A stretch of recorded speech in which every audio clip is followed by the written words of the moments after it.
আসসালামু আলাইকুম। এসএসসি 26 ব্যাচের শিক্ষার্থীরা এবং 27 ব্যাচের যত শিক্ষার্থী আছো, ওয়েলকাম জানাচ্ছি আজকে তোমাদের বিজ্ঞান ক্লাসে। এবং আমরা বিজ্ঞান ক্লাসটা যতগুলো অধ্যায় আছে আমরা কিন্তু প্রত্যেকটা অধ্যায় পার্ট বাই পার্ট কিন্তু আমরা শেষ করব। তো ভাইয়ারা তোমরা প্রত্যেকে একটু জয়েন করো। এবং বিজ্ঞান যেহেতু সায়েন্সের নাই, এটা মেইনলি আর্টস কমার্সে যারা আছে তোমাদের কিন্তু আছে। তো ভাইয়া তোমরা প্রত্যেকে একটু ভাইয়ের ক্লাসে আসো, ভাইয়ের ক্লাসে কিন্তু জয়েন করো। এবং আমি দেখতে পারতেছি আমার সব কিছু ঠিকঠাক আছে কিনা, আমি একটু চেক করে নিচ্ছি। আমার সাউন্ডটা কি তোমরা শুনতে পাচ্ছ? আমাকে একটু ভাইয়া জানাও। তোমাদের কিন্তু আছে। তো ভাইয়া তোমরা ঠিক আছে, আমার সাউন্ডটা কি তোমরা শুনতে পাচ্ছ? আমাকে একটু ভাইয়া জানাও। সাউন্ডটা কি আমার শুনতে পাচ্ছ তোমরা? আমাকে একটু ভাইয়া জানাও। ওয়ালাইকুম আসসালাম, ওয়ালাইকুম আসসালাম, ওয়ালাইকুম আসসালাম। শান্ত হাওলাদার, দয়া করে আমার পুরো কথাটা একবার পড়েন। প্রথমে দেখছি যদি কোনো ভুল বলে থাকি। হ্যাঁ, ইংরেজি ক্লাসের পিডিএফ পাইনি। ওকে, ইংরেজি ক্লাসের পিডিএফ ইনশাল্লাহ আজকে রাতের ভিতরে আমরা গুছিয়ে দেবো। তোমার প্রথম প্রশ্ন।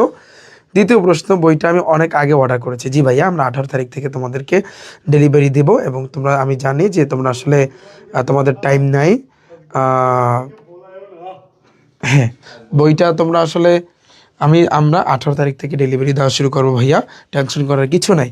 তুমি দুইটা প্রশ্নের উত্তর আশা করছি তোমরা তুমি পেয়ে গেছো, যে ইংরেজি ক্লাসের পিডিএফ কোন সময় দিব, তো আর হচ্ছে বই তোমাদেরকে আমরা কখন পাঠাবো। ওকে, ঠিক আছে। ওয়ালাইকুম আসসালাম। আমি তোমাদের জন্য পুরো একটা রুটিন সেট করে দিচ্ছি, রুটিন বানিয়ে দিচ্ছি। এবং শোনো, তোমরা এখানে যারা আছো, যারা এখানে জয়েন করেছো, আমাদের কিন্তু আজকের যে ক্লাসটা এটা কিন্তু বিজ্ঞানের উপর, তাই না? তো বিজ্ঞান যেই ক্লাসটা, এটা মেইনলি সায়েন্স যারা আছে সায়েন্সের নাই। কিন্তু মজার ব্যাপার কি জানো, এই বিজ্ঞান ক্লাসটা, এই ক্লাসটা মানে আমি যদি বলি তোমাদের এই যে সাবজেক্টটার ভিতরে পদার্থবিজ্ঞান, সায়েন্সের রসায়ন, উচ্চতার গণিত তো নাই, জীববিজ্ঞান সবই এইটার ভিতরে ঢুকাইয়া দিছে। এখন এইগুলা পড়ানোর সিস্টেম আলাদা। যেমন আমি তোমাকে একটু বলি, তোমাদের প্রথমত হচ্ছে প্রথম অধ্যায়টা, এটা হচ্ছে উন্নতর জীবনধারা। এই অধ্যায়টা যদি আমি স্টার্ট করি, এটা হচ্ছে পুরো জীববিজ্ঞান দিয়ে। জীববিজ্ঞানটা পড়ানোর সিস্টেম একটু আলাদা। তারপরে পরবর্তী যে কয়টা অধ্যায় আছে, অর্থাৎ যেখানে তোমার অঙ্ক করা দরকার, যেখানে তোমার রসায়ন ঢুকায় দিছে, পদার্থবিজ্ঞান, সেখানে তো আমি ভালো করেই তোমাদেরকে বুঝাবো।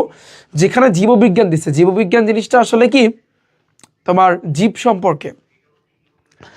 তো এগুলো তোমার কিন্তু একটু মাথায় রাখতে হবে এবং বারবার কিন্তু ভাইয়া তোমার পড়তে হবে। তো আমি অনুরোধ করব, তোমরা এই বিজ্ঞান বইটা যাদের হাতে আছে, কাছাকাছি আছে, একটু হাতে নাও, তোমাদের জন্য বেটার হবে।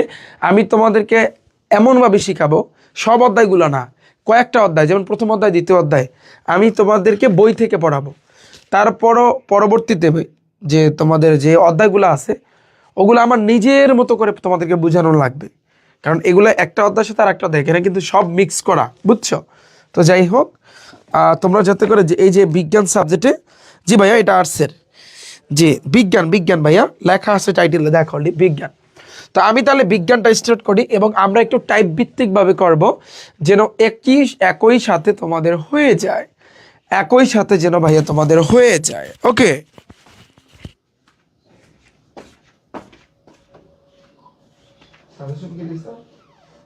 ইংলিশ ফার্স্ট এন্ড সেকেন্ড এটা দিয়ে দাও, মেনশন করে দিও সবাই।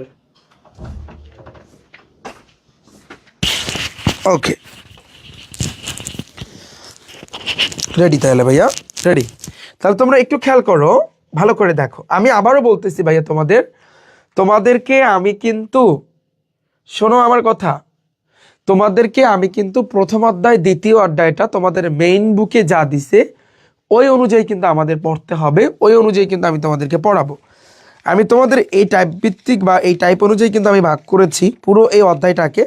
এবং মোটামুটিভাবে প্রথম অধ্যায়টার কথা যদি আমি বলি, উন্নত জীবনধারা, এখানে 14টা টাইপ আছে, 14টা টাইপ। তুমি আমার একটা ক্লাস দেখো, তাহলে তুমি বুঝতে পারবা যে আমি আসলে তোমাদের কিভাবে বুঝাইতে চাচ্ছি। এই যে দেখো, উন্নতর জীবনধারা, এই উন্নত জীবনধারার জীবনের জন্য পানি, এই দুইটা কিন্তু বইয়ে যা দিছে ওই অনুযায়ী কিন্তু আমাদের পড়তে হবে, এই জন্য আমি বই বের করতে বলছি। তৃতীয় অধ্যায় হৃদযন্ত্র, এটা আমি আমার মতো করে পড়াবো। হৃৎপিণ্ড নিয়ে কিন্তু কথা বলছে, ব্লাড নিয়ে কথা বলছে, রক্ত নিয়ে কথা বলছে, এটা আমি তোমাদেরকে সুন্দরভাবে বুঝাই দেবো। দেখতে হলে আলোচনা এটা আছে তোমাদের, অম্ল ক্ষারক এবং লবণের যে ব্যবহারটা আছে, এসব বলকে জানি, প্রাত্যহিক জীবনের তরিত, এগুলো আমি আমার নিজের মতো করে পড়াবো। ওকে, তো যাই হোক, তোমাদের সিলেবাসের ভিতরে যা আছে আমি কিন্তু সেগুলাই এখানে দেখাচ্ছি। প্রথমে তোমরা যদি ভালো করে তাকাও তাহলে তুমি ভালো করে দেখতে পারবা যে উন্নতর জীবনধারার ভিতরে কত খাবার দেওয়া আছে, তাই না? কি আছে? মাছ আছে, টমেটো আছে, কলা আছে, এখানে মনে হয় গোস্ত দিয়া দিছে, তাই না? মরিচও দিছে, বাহ চমৎকার। এখন প্রথম যে টাইপটা, আমরা যদি এমসিকিউর দিকে তাকাই তাহলে ভালো করে খেয়াল করো। প্রথম যে দেখা টাইপ 1, টাইপ 1টা কোন ক্যাটাগরির? প্রথম প্রশ্ন, এটা সায়েন্সের ক্লাস না ভাইয়া। টাইপ 1টা কোন ক্যাটাগরি? টাইপ 1টা হচ্ছে কিন্তু খাদ্য ও পুষ্টি। আমি আবারও বলতেছি, টাইপ 1টা হচ্ছে কোন ক্যাটাগরির? খাদ্য ও পুষ্টি। ভালো করে তাকাও, তাহলে খাদ্য এবং পুষ্টি সম্পর্কে আমাদের ভাইয়া জানতে হবে। কিভাবে তুমি দেখো, প্রথমে দেখো আমরা একটু ভালো করে জানি খাদ্য ছাড়া আমরা বাঁচতে পারি না। একটু বইটা হাতে নাও, যেখানে দাগানো দরকার সেখানে একটু তুমি, যদি তোমার হাতে যদি লাল 5 টাকা দামের লাল পেন থাকে একটু সেটা হাতে নাও, তোমার জন্য ভালো হবে। তুমি দেখো খাদ্য ছাড়া আমরা বাঁচতে পারি না, বাস্তব কথা। দেহের বৃদ্ধি এবং বিকাশ এবং দেহের টিস্যুগুলোর ক্ষতিপূরণ কিংবা শক্তি উৎপাদন, এই জন্য কাজের জন্য আমাদের কিন্তু খাবারের দরকার হয়। কথা লজিক আছে কিনা বলো? তাহলে খাবার আমরা খাই বা দরকার পড়ে কিসের জন্য? আমরা যদি একটু মানে হচ্ছে নর্মালি বলি যে তোমার দেহের বৃদ্ধি এবং বিকাশের জন্য, তোমার দেহের বৃদ্ধি। যেমন তুমি ছোটবেলায় এতটুকু ছিলা, যখন মানে হচ্ছে তুমি এই পৃথিবীতে জন্মগ্রহণ করেছো, এখন তুমি তাল গাছের মতো হইছো। কেমনে হইছো? খাবার খাওয়ার মাধ্যমে। তুমি যদি 2 দিন না 3 দিন না খাইয়া থাকো তুমি তো এমনিতেই মারা যাবা। তো এটাই তো দেহের বৃদ্ধির জন্য যে তুমি এখন তাল গাছের মতো হইছো, বিকাশের জন্য, দেহের টিস্যুগুলোর ক্ষতিপূরণ করার জন্য। টিস্যু জিনিসটা কি জানো? তোমরা যেহেতু আর্টস কমার্সের শিক্ষার্থী, আমি বলি দেখো, আমাদের দেহের ভিতরে কোটি কোটি কোষ আছে ভাইয়া। কি আছে? কোটি কোটি কোষ আছে। যেমন তুমি দেখো, আমি যদি ছোট্ট করে যদি বলি, যেমন এই যে দেখো, এই একটা কোষ, এই একটা কোষ, এই একটা কোষ, এই একটা, এই একটা, এই একটা, এই একটা, এই যে দেখো কোষগুলো কিন্তু একজন আরেকজনের সাথে পরস্পরের সাথে কিন্তু লেগে আছে। কথা লজিক আছে কিনা বলো? এখন তুমি বলবা যে ভাইয়া এগুলো কি মেইনলি? এগুলো হচ্ছে কোষ, এগুলা মেইনলি কিন্তু কোষ। তুমি বলবা যে ভাইয়া এগুলো আমাদের দেহে আছে। ইয়েস, আমাদের সারা দেহে আছে। একটা বট গাছ, একটা যে কোনো গাছ বা আমাদের দেহ, তুমি যদি মাইক্রোস্কোপ যন্ত্র আছে, মাইক্রোস্কোপ যন্ত্র দিয়া তুমি যদি চেক করো, আমি আবারও বলি, কি যন্ত্র দিয়া ভাইয়া? মাইক্রোস্কোপ যন্ত্র দিয়া তুমি যদি চেক করো তাহলে তুমি দেখবা আমাদের দেহের ভিতরে, গাছের ভিতরে কোটি কোটি কোষ আছে, যেই কোষগুলা একজন আরেকজনের সাথে পরস্পরে লেগে আছে। তাহলে এগুলা প্রত্যেকটা সিঙ্গেল, এগুলার নাম কি ভাইয়া? এগুলার নাম হইছে কিন্তু কোষ।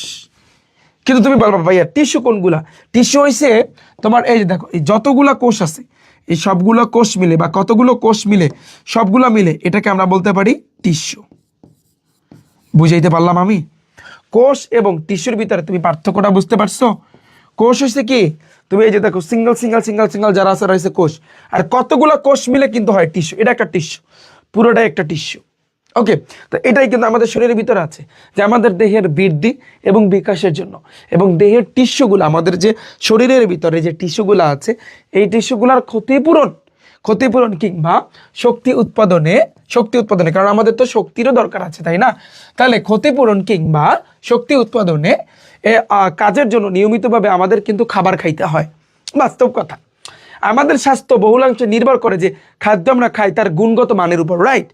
সারাদিন খাইলেই হইবে না, খাবারের গুণগত মান লাগবে। দেখো, আমাদের স্বাস্থ্যটা কিন্তু ডিপেন্ড করে যে খাদ্য আমরা খাই তার গুণগত মানের উপর। ভাইয়া একটু দাগিয়ে না, তুমি দাগাও, আমি আবারও বলতেছি, এই দাগটা ভাইয়া এখানে আমার থাকবে না, এর জন্য আমি বলতেছি বইটা হাতে নাও, তুমি একটু দাগ দাও, যেখানে দাগ দিই সেখানে দাগ দাও, কারণ এই দাগটা এখানে থাকবে না, হয়তো বা কেটে যাওয়ার সম্ভাবনা আছে, বুঝছো? ওকে, খাদ্য আমাদের চেহারায়, কাজকর্মে, আচরণে এবং জীবনের মানে পার্থক্য ঘটাতে পারে, রাইট?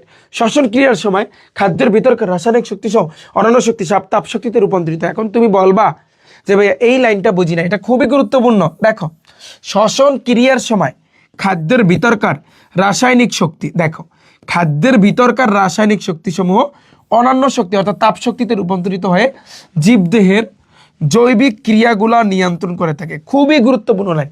তুমি বলবে এটা কিভাবে? সিম্পল জিনিস, তুমি আমার দিকে তাকাও। লুক, তুমি আমার দিকে তাকাও ভাইয়া, আমি তোমাকে বুঝাই। খেয়াল করো, কি করছি আমি? শ্বাস গ্রহণ করছি। কি করছি? শ্বাস ছাড়ছি। এই যে আমরা শ্বাসটা গ্রহণ করলাম আবার ছেড়ে দিলাম, এটা কিন্তু আমরা কন্টিনিউয়াসলি করতেছি, সেকেন্ডে সেকেন্ডে কিন্তু আমরা করতেছি, রাইট? কথা লজিক আছে কিনা? অবশ্যই। তাহলে তোমার ভিতরে একটা প্রশ্ন জাগে না? একটু তোমার দেহ সম্পর্কে একটু চিন্তা করো, তুমি তোমার কথা চিন্তা করো। যেহেতু তোমরা সায়েন্সের শিক্ষার্থী না, যারা সায়েন্সের শিক্ষার্থী এগুলো তারা পারে, কারণ এই জিনিসগুলো কিন্তু ওদেরকে আমি ভালো করেই শিখাই। তুমি একটু নর্মালি চিন্তা করো, এখন তোমাদেরকে আমি শেখাবো, ভালো করে বুঝো। ভাইয়া তোমার ভিতরে কখনো প্রশ্ন জাগছে যে আমরা যে খাবারটা খাই, এই খাবারটা কিভাবে আমাদের শক্তি উৎপাদন করে? এটা তো জানো যে খাবার আমাদের শক্তি উৎপাদন করে, বা কিভাবে কি করে থাকে, জিনিসটি তো বুঝতেছি না। দেখো সিম্পল জিনিস, আমরা যখন শ্বাস গ্রহণ করি ভাইয়া, কি গ্রহণ করি? শ্বাস গ্রহণ করি। এটা মেইনলি কি গ্রহণ করি? আমরা অক্সিজেন গ্রহণ করা, রাইট? আমরা অক্সিজেন গ্রহণ করি, অক্সিজেন গ্রহণ করছি। আবার যখন শ্বাসটা ত্যাগ করি, কি ত্যাগ করি? আমরা কার্বন ডাইঅক্সাইড ত্যাগ করি বা নিঃসরণ করি। তোমরা জানো এই যে গাছপালা আমাদেরকে কি দেয়? অক্সিজেন দেয়। আর আমরা ওদেরকে কি দিই? কার্বন ডাইঅক্সাইড দিই। এটা তো তোমরা জানো, সবাই জানো। আচ্ছা, তাহলে আমরা এই অক্সিজেনটা গ্রহণ করলাম। খেয়াল করো, এই অক্সিজেনটা যখন আমরা গ্রহণ করব তখন আমাদের এই নাক দিয়ে, এখানে কিন্তু সিস্টেম আছে, এখানে এটা শ্বাসনালী, এটাকে বলা হয় শ্বাসনালী। তো এখানে মানে শ্বাসনালী বলতে এখানে প্রবেশ করেন, এটা তো নাসার ছিদ্র, নাকের ছিদ্র, তারপর ভিতরে কিন্তু শ্বাসনালী আছে। তার মাধ্যমে কিন্তু আমাদের এখানে বুকের এইখানে দুইটা ফুসফুস আছে। কি আছে ভাইয়া? দুইটা ফুসফুস আছে। এই দুইটা ফুসফুসে কিন্তু প্রবেশ করে। ওকে, তাহলে এটা আমি তোমাদেরকে প্র্যাকটিক্যালি ইনশাল্লাহ দেখাবো, প্র্যাকটিক্যালি আমি 3D মডেলের মাধ্যমে। তো আমরা যখন গ্রহণ করি, এটা আমাদের এখানে যায়, ফুসফুসে যায়। ফুসফুস থেকে কি হয় জানো? সিস্টেম অনুযায়ী ফুসফুসের ভিতরেই আমাদের যে রক্ত আছে না, আমাদের এই রক্তের সাথে এই শ্বাসটা, শ্বাস মানে অক্সিজেন, এই অক্সিজেনটা মিশ্রিত হয়। খেয়াল করো, প্রথমে কি একটু খেয়াল করতে হবে ভাইয়া, তোমার এই টপিকটা জানতে হবে।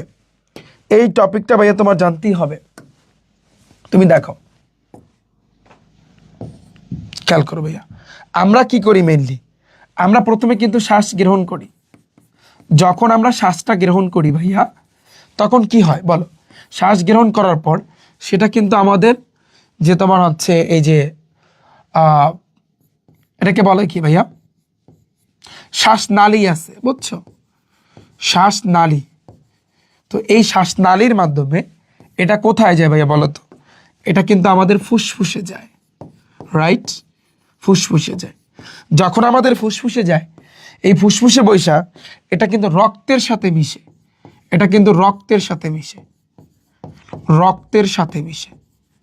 বুঝছো? রক্তের সাথে মিশে, মাথায় রাখবা, রক্তের সাথে মিশে। কি রক্তের সাথে মিশে? যে শ্বাসটা তুমি গ্রহণ করছো, কি শ্বাস গ্রহণ করছো ভাইয়া? শ্বাস গ্রহণ করা মানে কি? তুমি অক্সিজেন গ্রহণ করছো। তুমি কি গ্রহণ করছো ভাইয়া? অক্সিজেন গ্রহণ করছো। ক্লিয়ার? তো এই অক্সিজেন যখন তুমি গ্রহণ করছো, এটা শ্বাসনালী হয়, আমাদের ফুসফুসে যায়, এবং এটা কিন্তু রক্তের সাথে কিন্তু মিশে। রক্তের সাথে মিশার পর এটা কোথায় যায়? আমাদের এই যে হৃৎপিণ্ড আছে না, হৃৎপিণ্ডের কথা শুনছে না? বলে হার্টবিট। ভাইয়া বুকে ব্যথা হচ্ছে, আমার অনেক পেইন হচ্ছে, ব্যথা হচ্ছে, তাই না? তো হার্ট আছে আমাদের হৃৎপিণ্ড, তোমাদের অধ্যায় আছে, কোন অধ্যায় জানি, ওই যে হৃৎপিণ্ডের ওখানে সুন্দরভাবে আমি বুঝাই দেবো অনেক। তো ওইখানে যায়। এবার এই যে রক্তটা সারা দেহে যায়, সারা দেহে একেবারে মাথা থেকে পায়ের নিচ পর্যন্ত সাপ্লাই হয়। এবার এই রক্তটা আবার হৃৎপিণ্ডে ফিরে আসে, এবং সেটা কি রক্ত হিসাবে? সেটা কিন্তু তোমার কার্বন ডাইঅক্সাইড রক্ত হিসাবে। কি রক্ত হিসাবে? Carbon dioxide. এই রক্তের সাথে রক্তের সাথে কিন্তু মিশছে। কি রক্তের সাথে মিশছে ভাইয়া?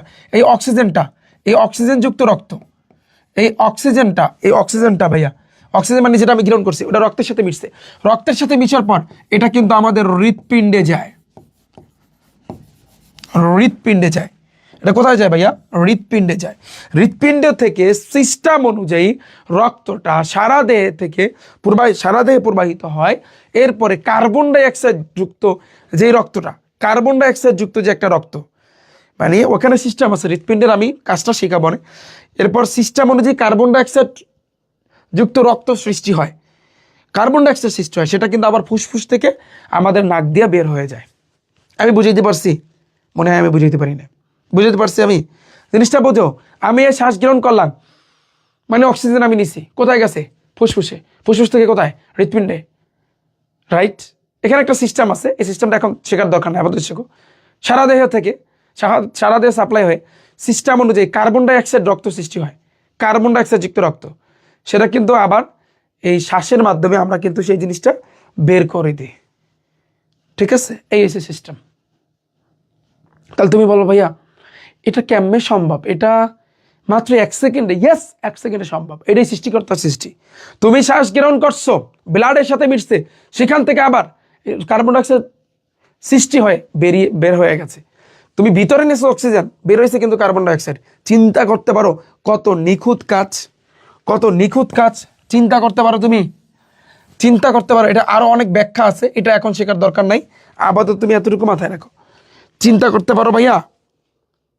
হ্যাঁ, ঠিক আছে।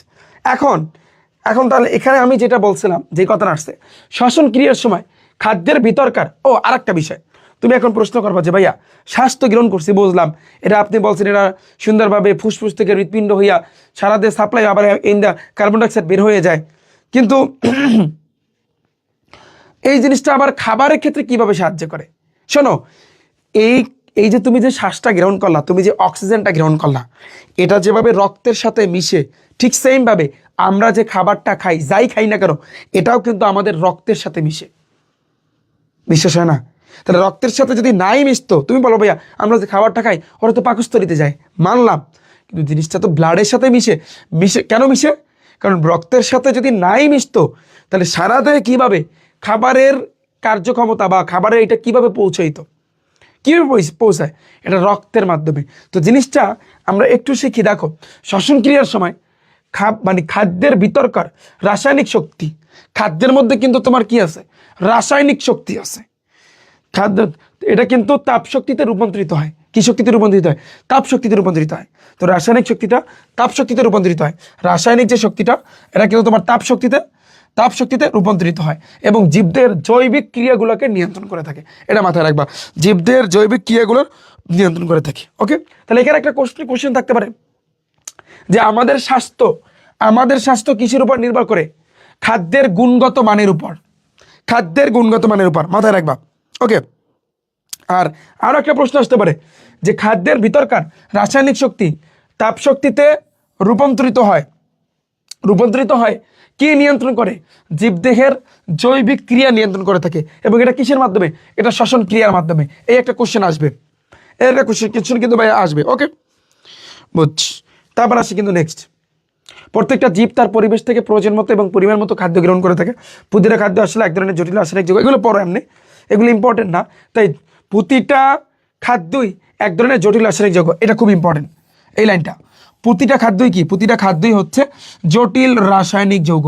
জটিল রাসায়নিক যৌগ, এটা মাথায় রাখবা। প্রতিটা খাদ্যই হচ্ছে জটিল রাসায়নিক যৌগ। আচ্ছা, এই জটিল খাদ্যগুলো বিভিন্ন উৎসেচকের সাহায্যে আমাদের পরিপাকতন্ত্রের বিভিন্ন অংশে কিন্তু ভেঙে যায়। মানে আমরা ধরো সাপোজ তোমার ভিতরে একটা প্রশ্ন জাগে না যে ভাইয়া ধরেন আমরা মাঝে মধ্যে নরম খাবার খাই, আবার শক্ত খাবার খাই, তো এই জিনিসটা কিভাবে আমাদের শরীরের সাথে মিশে বা কিভাবে কাজ করে? ভাইয়া এক্ষেত্রে যখন আমরা খাবারটা খাই না, তখন কিন্তু আমাদের এই যে খাদ্য নালী আছে, হ্যাঁ, এই খাদ্য নালীর মাধ্যমে আমাদের পাকস্থলীতে যায়। পাকস্থলীতে এক রকমের এনজাইম আছে, এনজাইম যেটাকে এনজাইম হচ্ছে ইংরেজি শব্দ, যেটার বাংলা অর্থ হচ্ছে কিন্তু ভাইয়া উচ্ছেচক আছে। এগুলো নিঃসৃত হয় যখন এখানে যায়। যেমন তোমরা কি শুনছো যে এটা কি ভাইয়া শুনছো যে ভাইয়া একটা ব্লেড, মানুষের এই ক্ষমতা আছে যে তুমি সাপোজ একটা ব্লেড যদি তোমার পাকস্থলীতে যায়, ওই ব্লেডটাকে গলায় ফেলতে পারে, এই ক্ষমতা মানুষের আছে। এটা কি বিশ্বাস হয়? এটা কি বিশ্বাস হইবে? তুমি বলবো ভাইয়া ব্লেড তো ভিতরে নিতেই পারবো না, তার আগে সব কাইটে ছিঁড়ে যাবে। হ্যাঁ, কাইটে ছিঁড়ে যাইবে, কিন্তু যদি সাপোজ কোনো কারণে পাকস্থলীতে যায়, কিন্তু সেই জিনিসটাকে গলায় ফেলার ক্ষমতা কিন্তু আছে। এটা কিসের মাধ্যমে? এটা কিন্তু পাকস্থলীতে কোনো খাবার, সেটা নরম হোক, সেটা শক্ত হোক, যাই হোক না কেন, সেটা কিন্তু তোমার কি হয়, তোমার সেটা কিন্তু এই যে কি বলে সেটা কিন্তু তোমার হচ্ছে বিভিন্ন উৎসেচক সেখানে কিন্তু নিঃসৃত হয়। সেখানে কি হয় ভাইয়া? নিঃসৃত হয়, উৎসেচক নিঃসৃত হয়। এবং এই উৎসেচক নিঃসৃত হওয়ার মাধ্যমে সাহায্যে আমাদের পরিপাকতন্ত্রের বিভিন্ন অংশে ভেঙে, যেমন আমাদের পেটের ভিতরে যখন যায় ওখানে পরিপাকতন্ত্র আছে, মানে খাবারটা যখন মুখ দিয়া একেবারে পেটের ভিতরে যায়, পাকস্থলীতে যায়, তখন ওখানে কি আছে ভাইয়া? ওখানে কিন্তু পরিপাকতন্ত্র আছে। ওই পরিপাকতন্ত্রের বিভিন্ন অংশ কিন্তু ভেঙে যায়, বিভিন্ন অংশ ভেঙে সরল খাদ্যে পরিণত হয়। কি খাদ্য? সরল খাদ্য। সরল খাদ্য মানে নরম, একেবারে সফট, যাতে ওই জিনিসটা ব্লাডের সাথে মিশতে পারে, এরকম সরল খাদ্যে পরিণত হয়। এটা মাথায় রাখবা, এটা মাথায় রাখবা, বুঝছো? আমার কথা বুঝছো? এখন এখানে একটা প্রশ্ন আসবে কি, যে জটিল খাদ্য সরল খাদ্যে কিভাবে পরিণত হয়? প্রশ্নের আনসার কি হবে বলো তো? বিভিন্ন উৎসেচকের মাধ্যমে, বিভিন্ন উৎসেচকের সাহায্যে। দেখো এমসিকিউতে আসছে যে এটা আসবে, যে জটিল খাদ্য, এটা আসবে কোশ্চেনে, দাগায় নাও যে জটিল খাদ্য কিভাবে সরল খাদ্যে পরিণত হয়? বিভিন্ন উৎসেচকের সাহায্যে। কিভাবে ভাইয়া? বিভিন্ন উৎসেচকের সাহায্যে। আর এই জটিল খাদ্য সরল খাদ্যে পরিণত হওয়ার মানে হচ্ছে প্রধান কি? এই প্রক্রিয়াকে বলা পরিপাক, এটাকে বলা পরিপাক। এই যে জটিল খাদ্য সরল খাদ্যে যে পরিণত হয়, এটা কিসের মাধ্যমে? পরিপাকের মাধ্যমে। কিসের মাধ্যমে? পরিপাকের মাধ্যমে, বুঝছো? এটা বিজ্ঞান ক্লাস ভাইয়া, ঠিক আছে।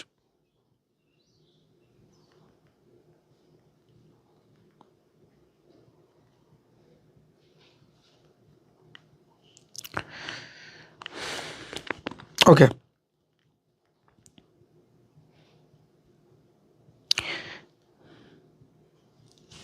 বুঝছো তুমি?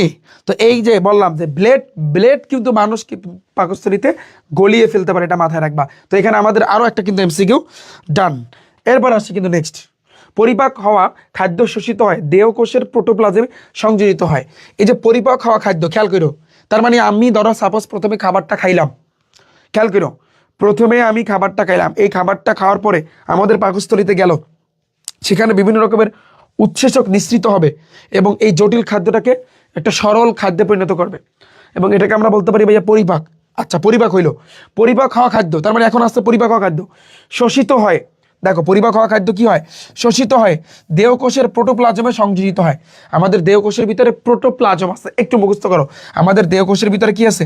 প্রোটোপ্লাজম। এই প্রোটোপ্লাজমের সাথে অ্যাড হয়, প্রোটোপ্লাজমের সাথে কিন্তু যুক্ত হয়, যাকে বলা হয় আত্তীকরণ বলে। কোশ্চেন আসবে আত্তীকরণ কাকে বলে? কোশ্চেন আসবে আত্তীকরণ কাকে বলে, তখন এটা অ্যান্সার দিতে হবে যে পরিপাক হওয়া খাদ্য।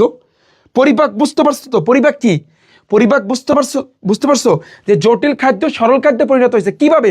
বিভিন্ন উৎসেচকের সাহায্যে আমাদের পরিপাক তন্ত্রের বিভিন্ন অংশে এটা কিন্তু ভেঙে গেছে, ভেঙে ভেঙে সরল খাদ্যে পরিণত হয়েছে। তাহলে এই প্রক্রিয়াকে আমরা বলতে পারি পরিপাক। তারপর আত্তীকরণ কাকে বলে? পরিপাক হওয়া খাদ্য শোষিত হয়ে দেহকোষের প্রোটোপ্লাজমে কি হয়? সংযোজিত হয়, এটাকে আমরা বলতে পারি ভাইয়া আত্তীকরণ। এটাকে আমরা কি বলতে পারি? আত্তীকরণ। তাহলে পরিপাকৃত খাদ্য শোষিত হয়, কোশ্চেন আসবে, দেহকোষের প্রোটোপ্লাজমে সংযোজিত হয়, এটাকে আমরা কি বলতে পারি? আত্তীকরণ। পরিপাকের পর অপাচ্য খাদ্য, বিশেষ প্রক্রিয়ার মাধ্যমে। অপাচ্য খাদ্য মানে কি? ধরো পরিপাক হওয়ার পর যে খাদ্যটা অপাচ্য, সেটা কিন্তু আমরা জানি আমাদের ইসের মাধ্যমে, মূত্রথলি আছে, তার মাধ্যমে কিন্তু বের হয়ে যায় বা নির্গত কিন্তু হয়ে থাকে।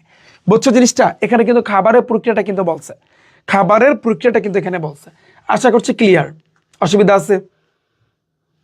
অসুবিধা আছে ভাইয়া? নাই? তাহলে যদি অসুবিধা না থাকে তাহলে তুমি দেখো, এই অংশটা কিন্তু আমাদের গেল। তারপরে আমরা কি নিয়ে আলোচনা করব একটু খেয়াল করো, খাদ্য ও পুষ্টি।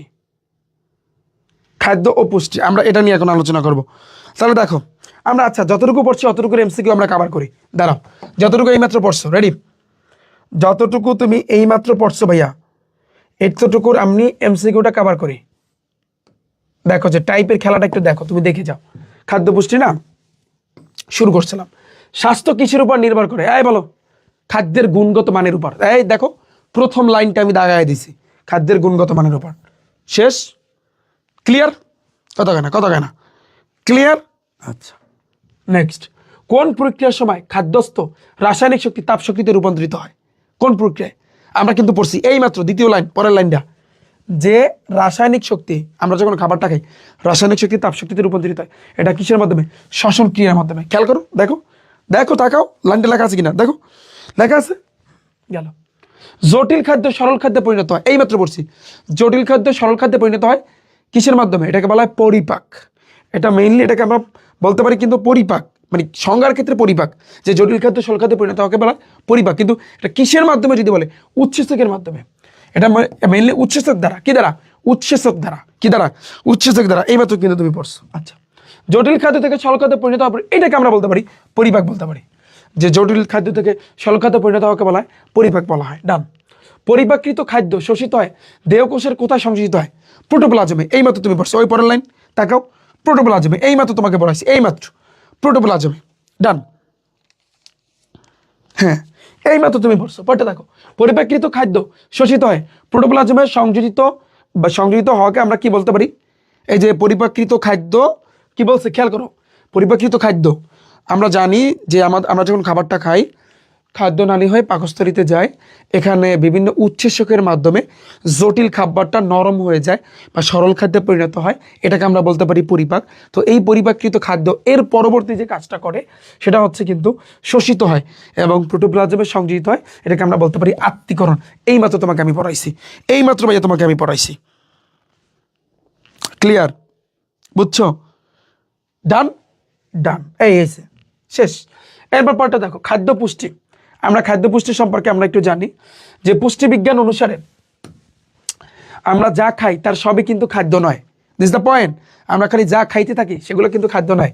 শুধু সেই সব আহার্য বস্তু কি খাদ্য বলা হবে যেগুলো জীবদেহের বৃদ্ধি সাধন। খাদ্য আমরা কোনগুলোকে বলবো ভাইয়া? যে খাদ্য আমরা কোনগুলোকে বলবো? যে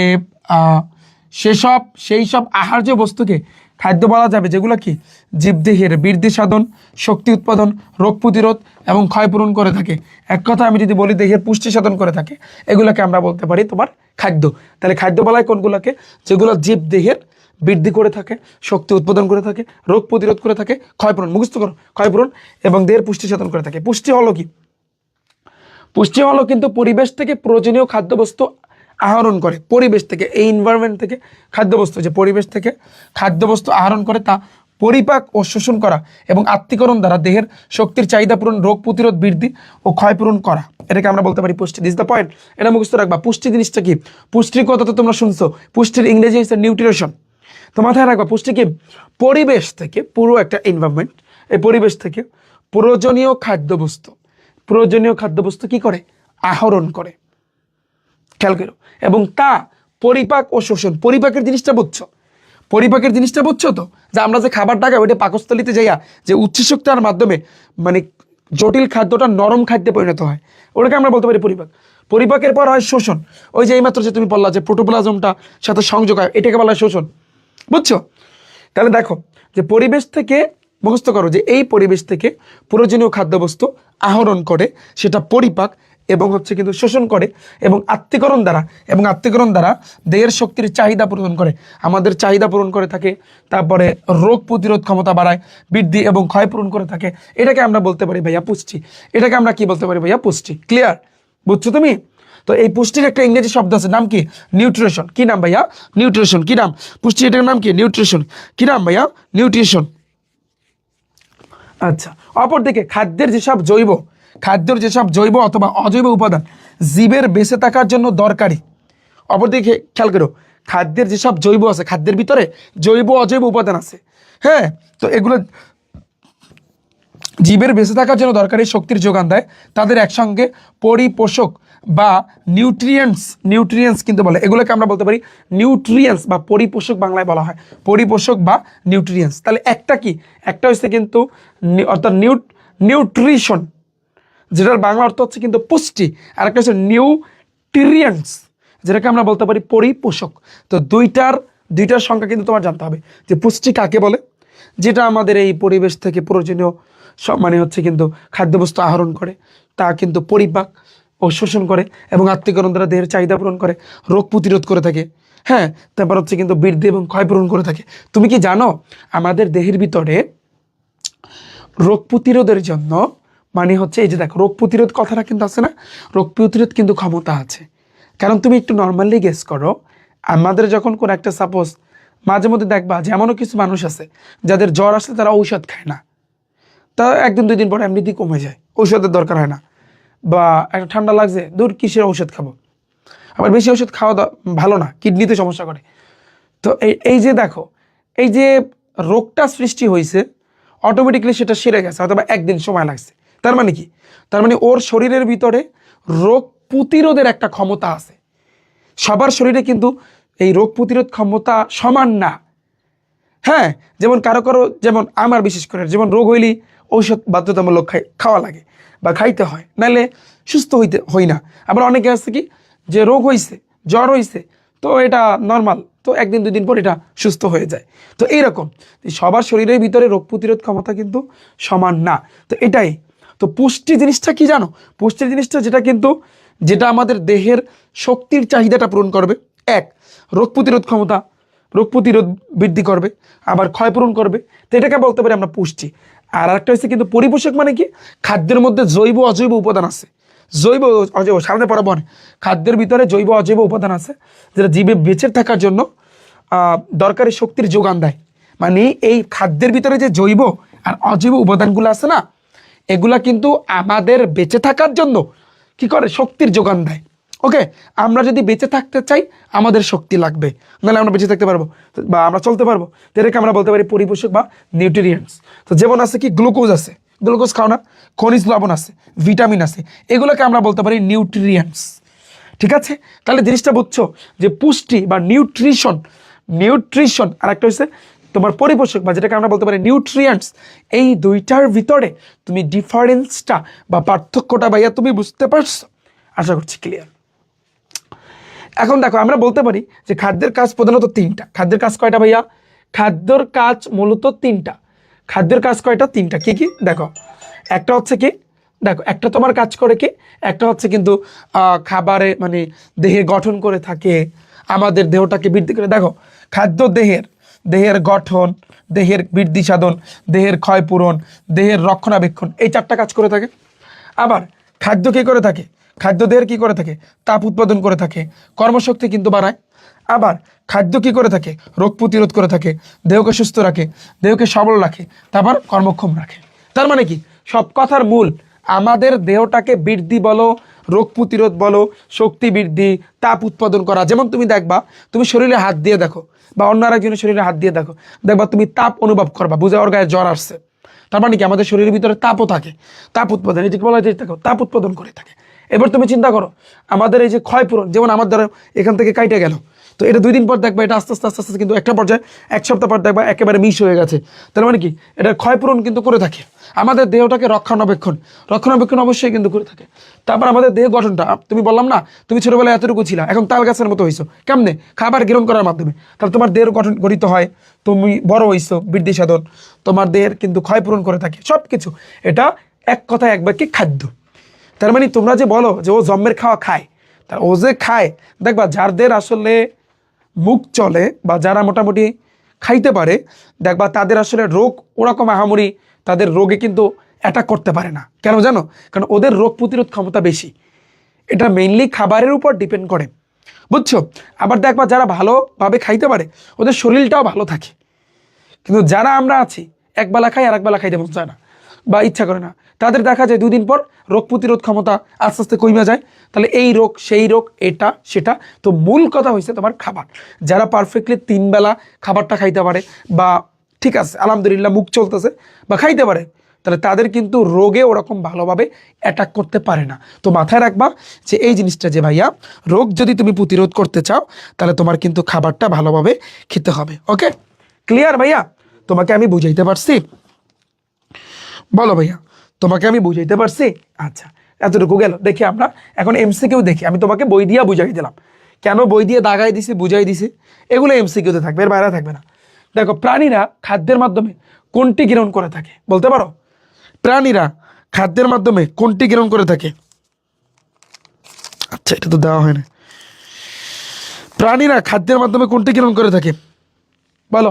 আচ্ছা, এটা তো আমি পড়াই নাই। প্রাণীরা মেইনলি সরকার আনসার হবে, এটা আমি পড়াই না। দাঁড়াও, তাহলে আমরা নিচে আরও যাই না, নিচে আমাদের যেতে হবে। ওয়েট, খাদ্যের উপাদানটা দেখো। খাদ্যের উপাদান 6টা। এখন আমরা মেইন বিষয় আসি ভাইয়া। খাদ্যের উপাদান কিন্তু ভাইয়া 6টি। কয়টি? 6টি। কি কি? শর্করা আছে, আমিষ আছে। কি? আমিষ, শর্করা, স্নেহ, ভিটামিন, খনিজ লবণ, পানি। মনে আছে? আর ছোটোবেলায় পড়ছো, 8-এ পড়ে আসছো, 7-এ পড়ছো, তো শর্করা, আমিষ, স্নেহ, ভিটামিন, খনিজ লবণ, পানি পড়ছো না? তাহলে খাদ্যের উপাদান কয়টা? 6টা। এছাড়াও খাদ্যের আরও একটা উপাদান হচ্ছে কিন্তু আঁশ। তাহলে খাদ্যের আর একটা উপাদান কি? আঁশ। খেয়াল করো, খাদ্যের উপাদানগুলোর মধ্যে স্নেহ এবং শর্করাকে বলা হয় শক্তি উৎপাদক খাদ্য। এখানে আমি একটা প্রশ্ন করতে পারি যে ভাইয়া তুমি শিখছো যে খাদ্যের উপাদান 6টা, এর ভিতরে কারা কারা শক্তি উৎপাদনের কাজে ব্যবহৃত হয়? তাহলে এর ভিতরে কিন্তু আমি বলতে পারি স্নেহ এবং শর্করা। স্নেহ এবং শর্করা, এটা দেখো, স্নেহ এবং শর্করা, এদের কাজ হচ্ছে কিন্তু শক্তি উৎপাদন করা। লিখে রাখতে পারো, শক্তি উৎপাদন, ওরা কিন্তু শক্তি উৎপাদনের কাজে কিন্তু ব্যবহৃত হয়, শক্তি উৎপাদনের কাজে ব্যবহৃত হয়। আচ্ছা, এটাকে বলা হয় শক্তি উৎপাদক খাদ্য। এবং আমিষযুক্ত খাদ্যকে বলা হয়, এই আমিষযুক্ত খাদ্যকে বলা হয় কিন্তু দেহ গঠনের খাদ্য। এই আমিষটাকে আমরা বলতে পারি কি? দেহ গঠনের খাদ্য। আমিষটাকে বলতে পারি কি? দেহ গঠনের খাদ্য, দেহ গঠন করে। এর বাইরে এসব উপাদানে আরও অনেক গুরুত্বপূর্ণ কাজ আছে। ভিটামিন, খনিজ লবণ, পানি, আঁশ দেহ সংরক্ষণ করে থাকে। এগুলোর কাজ কি? এগুলোর কাজ আছে দেহ সংরক্ষক খাদ্য উপাদান, দেহ সংরক্ষক খাদ্য উপাদান, যেগুলো দেহের অন্যান্য কাজে কিন্তু ব্যবহৃত হয়। তাহলে এই আমিষ, এই যে তোমার হচ্ছে ভিটামিন, খনিজ লবণ, পানি, আর একটা আছে কিন্তু আঁশ। তো এগুলোর কাজ হচ্ছে কি? এগুলোকে আমরা বলতে পারি দেহ সংরক্ষক, বা তোমার অন্যান্য যত কাজ আছে এগুলা কিন্তু তোমার করে থাকে। ক্লিয়ার? আমার কথা বুঝছো? তাহলে এইখানে যে কোশ্চেনটা কিন্তু করছে, প্রাণীরা খাদ্যের কোনটি গ্রহণ করে থাকে? আচ্ছা, এটা মনে হয় এখন পর্যন্ত আসি নাই, আমরা একটু নিচে যাই। পরে দেখো, খাদ্যের উপাদান মেইনলি আমরা জানি খাদ্যের উপাদান 6টা, আর একটা আছে এক্সট্রা আঁশ। তো তোমাদের এই বইয়ে খাদ্যের উপাদানকে ভাইয়া 2টা ভাগে ভাগ করছে। একটা হচ্ছে মুখ্য উপাদান, এই যে দেখো মুখ্য উপাদান, আর একটা হচ্ছে কিন্তু সহায়ক উপাদান। মুখ্য উপাদান এবং আরেকটা হচ্ছে কি ভাইয়া বলো তো? হ্যাঁ, একজনে লাগছে কি, আজকে খাইতে পারি না বলে চিকনা হয়ে আছি। রাইট, কথা তো বাস্তবিক। খাও না কেন? তুমি দেখছো, তুমি এই খাবার নিয়ে কিন্তু আমি তোমাকে পড়াচ্ছি, দেখছো কতটা ইম্পর্টেন্ট। তো খাদ্যের উপাদান 2টা, মুখ্য উপাদান আর একটা সহায়ক উপাদান। মুখ্য উপাদানের ভিতরে আর শর্করা, আমিষ, স্নেহ পড়ছে। তার মানে এই 3টা সবচেয়ে বেশি মানে মেইন, আর এগুলোও মেইন। তোমার হচ্ছে ভিটামিন, খনিজ লবণ, পানি, আঁশ। আচ্ছা, তারপর হচ্ছে কিন্তু দেখো নেক্সট শর্করা বা কার্বোহাইড্রেট। এখন আমরা প্রত্যেকটা টপিক সম্পর্কে জানবো যে শর্করা মেইনলি কী কাজ করে। আমি শর্টকাটই পড়াবো। দেখো, শর্করা জিনিসটা কী করে? শর্করা হচ্ছে কিন্তু মানুষের প্রধান খাদ্য। মানুষের প্রধান খাদ্য, প্রশ্ন আসবে মানুষের প্রধান খাদ্য কি? মানুষের প্রধান খাদ্য কি? শর্করা। তাহলে কার্বন, হাইড্রোজেন এবং অক্সিজেন নিয়ে এই শর্করা কি নিয়ে গঠিত? কার্বন, হাইড্রোজেন এবং অক্সিজেন, এই 3টা জিনিস নিয়ে কিন্তু তোমার শর্করা গঠিত। Carbon, hydrogen, oxygen, carbon, hydrogen, oxygen, carbon, hydrogen, oxygen, carbon, hydrogen, oxygen দ্বারা শর্করা তৈরি হয়, শর্করা তৈরি হয়ে থাকে। শর্করা বর্ণহীন, বর্ণহীন মানে কি? কোনো কালার নাই। শর্করা বর্ণহীন, গন্ধহীন, কোনো ঘ্রাণ নাই, এবং অল্প মিষ্টি স্বাদযুক্ত এবং হালকা মিষ্টি হয়ে থাকে। কোনো কালার নাই, কোনো ঘ্রাণ নাই, হালকা মিষ্টি স্বাদযুক্ত। শর্করা আমাদের শরীরে কি করে থাকে? কর্মক্ষমতা বৃদ্ধি করে থাকে এবং তাপ শক্তি উৎপাদন করে থাকে। এটাই মেন। শর্করা আমাদের শরীরে কর্মক্ষমতা বৃদ্ধি করে এবং তাপ শক্তি উৎপাদন করে থাকে, বেশ কয়েক ধরনের শর্করার আরেকটা নাম আছে কার্বোহাইড্রেট। শর্করা এটা বাংলা, এটার ইংরেজি হয়েছে কিন্তু তোমার, আমি বলতে পারি কার্বোহাইড্রেট। শর্করা আরেকটা নাম হয়েছে কিন্তু কার্বোহাইড্রেট। বেশ কয়েক ধরনের শর্করা বা কার্বোহাইড্রেট রয়েছে, এদের উৎস ভিন্ন। যেমন তুমি দেখো, আমি তোমাকে বলি উদ্ভিজ উৎস মানে শর্করা দিচ্ছি এখানে, আবার প্রাণীজ উৎস, উদ্ভিজ উৎস, প্রাণীজ উৎস। আমি শর্করা নিয়ে কিন্তু পড়াইতেছি। তাহলে শর্করার ভিতরে তুমি দেখবা উদ্ভিজ মানে কি? যেটা উদ্ভিদ, গাছপালা। আর প্রাণী মানে কি? যাদের কিন্তু আসলে প্রাণ আছে। তো উদ্ভিদ উৎসের ভিতরে কি আছে? শ্বেতসার বা স্টার্চ, গ্লুকোজ, তারপর হচ্ছে ফ্রুক্টোজ, সুক্রোজ, সেলুলোজ। এখন এগুলো তোমার কিন্তু পড়তে হবে। তুমি চিন্তা করো, শ্বেতসার বা স্টার্চের ভিতরে কি আছে? ধান, গম, ভুট্টা। এই যে ধান, গম, ভুট্টা এগুলা বা অন্যান্য দানা, এইগুলো কিন্তু স্টার্চের উপাদান। এগুলো কিন্তু স্টার্চ বা শ্বেতসারের উপাদান।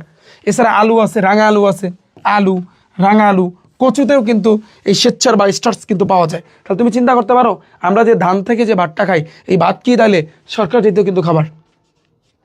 উদ্ভিদ কেন বললো? কারণ এই যে ধান, এটা কি আমরা তৈরি করতে পারি না? ওই যা এটা গাছ টাইপের হয় না, এটা উদ্ভিদ না? উদ্ভিদ। সেই জন্য ধান, গম, ভুট্টা, অন্যান্য যে যত শস্য দানা, এগুলো কিন্তু স্টার্চের বা তোমার হচ্ছে শ্বেতসারের প্রধান উৎস। এর ভিতরে আলু আছে, রাঙা আলু আছে, কচু আছে। তো এগুলোর ভিতরে শ্বেতসার বা স্টার্চ পাওয়া যায়। গ্লুকোজ, এটা চিনির তুলনায় কম মিষ্টি, একটু কম মিষ্টি। গ্লুকোজ আছে না, গ্লুকোজ। এই শর্করাটি কিন্তু আপেল, গাজর, খেজুর ইত্যাদিতে কিন্তু পাওয়া যায়। তুমি আঙুরে পাবা, আপেলে পাবা, গাজরে পাবা, খেজুরে পাবা। আঙুর, আপেল, গাজর, খেজুর এগুলোতে কিন্তু ভাই তুমি পাবা। ওকে, আচ্ছা। ফ্রুকটোজ মানে কি? যেমন আম, পেঁপে, আম আছে, পেঁপে আছে, কলা আছে, কমলা লেবু, এগুলো মিষ্টি ফলে। আবার ফুলের মধুতে ফ্রুকটোজ তুমি পাবা, ফুলের মধুতে। সুক্রোজ মানে কি? আখের রস আছে না, চিনি আছে, গুড় আছে, মিশ্রি আছে, তো এগুলোতে তুমি সুক্রোজ পাবা। সেলুলোজ মানে বেল, আম, কলা, তরমুজ, বাদাম, শুকনো ফল, এগুলো একটু ভাইয়া তুমি পড়বা। তুমি তুমি বলবা ভাইয়া এগুলো কেমনে মনে রাখবো? তুমি নর্মালি ভাইয়া তোমার ব্রেন দিয়ে চিন্তা করবা। তুমি এই জিনিসটা খালি মাথায় রাখবা যে ভাইয়া এই যে সরকারকে আমরা দুইটা ভাগে ভাগ করতে পারি, মানে বিভিন্ন ধরনের সরকার আছে, তার ভিতরে আমরা দুইটা ভাগ করতে পারি। একটা হচ্ছে উদ্ভিদ আর একটা হচ্ছে প্রাণীজ। উদ্ভিদের ভিতরে কিন্তু শ্বেতসার বা স্টার্চ আছে, গ্লুকোজ আছে, ফ্রুক্টোজ আছে, সুক্রোজ আছে, সেলুলোজ আছে। এই কটার নাম, এইটা এইটা এইটা এইটা এইটা, এই নামগুলো তুমি মনে রাখবা, এনাফ, তাইলে কিন্তু হইবে। ক্লিয়ার? ওকে। প্রাণীজ উৎসের ভিতরে কি আছে? প্রাণীর ভিতরে কি আছে? গরু, ছাগল এগুলো আছে না? যেমন ল্যাকটোজ বা দুধের যে শর্করা, যেটাকে আমরা ল্যাকটোজ বলতে পারি, বা দুধ শর্করা, যেমন গরু, ছাগল বা অন্যান্য প্রাণীর দুধে এই শর্করা কিন্তু পাওয়া যায়। আবার গ্লাইকোজেন আছে, গ্লাইকোজেন যেমন পশু ও পাখি জাতীয়, যেমন মুরগি, কবুতর, এইসব প্রাণীর যে যকৃত আছে না, মুরগি বলো, তারপর হচ্ছে কিন্তু ওই যে কবুতর আছে না, এটার যে যে আমরা বলি না যে বাচ্চাকে কলিজা খাওয়াইতে হবে, তাই যকৃত এবং মাংসে তোমার হচ্ছে কিন্তু এই শর্করা কিন্তু থাকে, শর্করা থাকে। বুঝছো? এই তো শেষ। শর্করার উৎসের ভিতরে উদ্ভিদ উৎস, প্রাণীজ উৎস, দুইটা ক্যাটাগরি, আর কিছু না, বাস। তারপর তুমি চিন্তা করো পুষ্টিগত গুরুত্ব। আমরা যদি শর্করা খাইলে কি কি হবে দেখো। আমাদের শরীরে পুষ্টিতে শর্করার অনেক ভূমিকা আছে। পুষ্টিগত গুরুত্ব, আমাদের শরীরে পুষ্টিতে শর্করার কিন্তু বড় ভূমিকা আছে। শর্করা শরীরের কর্মক্ষমতা বাড়ায়, এটা আমরা আগেই পড়ছি। কর্মক্ষমতা বাড়ায় এবং আর কি তাপশক্তি উৎপাদন করে। কর্মক্ষমতা বাড়ায় এক, দ্বিতীয়ত তাপশক্তি উৎপাদন করে থাকে। জীবদের বিপাকীয় কাজের জন্য যে শক্তির প্রয়োজন হয় সেটি কিন্তু কার্বোহাইড্রেট জাতীয় খাদ্য জারণের ফলে উৎপন্ন হয়। তুমি আমাদের দেহে বিপাকীয় একটা কাজ আছে, এটা সামনে আমি তোমাদেরকে দেখাবো। তো বিপাকীয় কাজের জন্য আমাদের একটা শক্তি লাগে। এই শক্তিটা আমরা পাই ভাত খাইয়া, এই শক্তিটা কিন্তু আমরা পাই গরুর দুধ খেয়া, এই শক্তিটা পাই আমরা যকৃৎ, আমরা কলিজা, এগুলা কিন্তু খেয়ে। এই শক্তি, এই জিনিসগুলো কিন্তু আমরা, এই শক্তির প্রয়োজন সেটা কিন্তু কার্বোহাইড্রেট জাতীয় কিন্তু খাদ্য। এই কার্বোহাইড্রেট জাতীয় খাদ্য মানে কি? ওই যে তুমি যে পড়ছো না, জাম আছে, তারপর দুধ আছে, তারপর হচ্ছে কিন্তু এখানে ধান, গম, ভুট্টা। তো এইগুলো যখন, এই খাবারগুলো যখন আমরা খাই, এই খাবারগুলোকে জারণ করে, আমাদের পাকস্থলীতে গেলে এটা জারিত হয়। তো জারণের ফলে কিন্তু এই বিপাকীয় কাজের জন্য যে শক্তিটা লাগবে সেটা উৎপন্ন হয়। বুঝাইতে পারলাম আমি? গ্লাইকোজেন প্রাণীদের খাদ্য ঘাটতিতে বা অধিক পরিশ্রমের সময় শক্তি সরবরাহ করে থাকে। কে ভাইয়া? গ্লাইকোজেন। প্রাণীদের মানে খাদ্য ঘাটতিতে বা অধিক পরিশ্রমের সময় শক্তি সরবরাহ করে থাকে। সেলুলোজ একটা কিন্তু অপাচ্য প্রকৃতির শর্করা, এটি আঁশযুক্ত খাদ্য। সেলুলোজ আছে, এটা একটু মাথায় রাখবে, এটা একটা অপাচ্য প্রকৃতির শর্করা এবং এটা আঁশযুক্ত খাদ্য। এটি আমাদের দৈনন্দিন মল ত্যাগে সাহায্য করে থাকে এবং কোষ্ঠকাঠিন্য রোধ করে থাকে। এছাড়াও খাদ্যে প্রোটিন কিংবা ফ্যাটের অভাব হলে শর্করা থেকে এগুলো, যদি তোমার খাবারের ভিতরে প্রোটিন বা ফ্যাটের অভাব হয় তাহলে শর্করা থেকে তুমি এগুলো পাবা।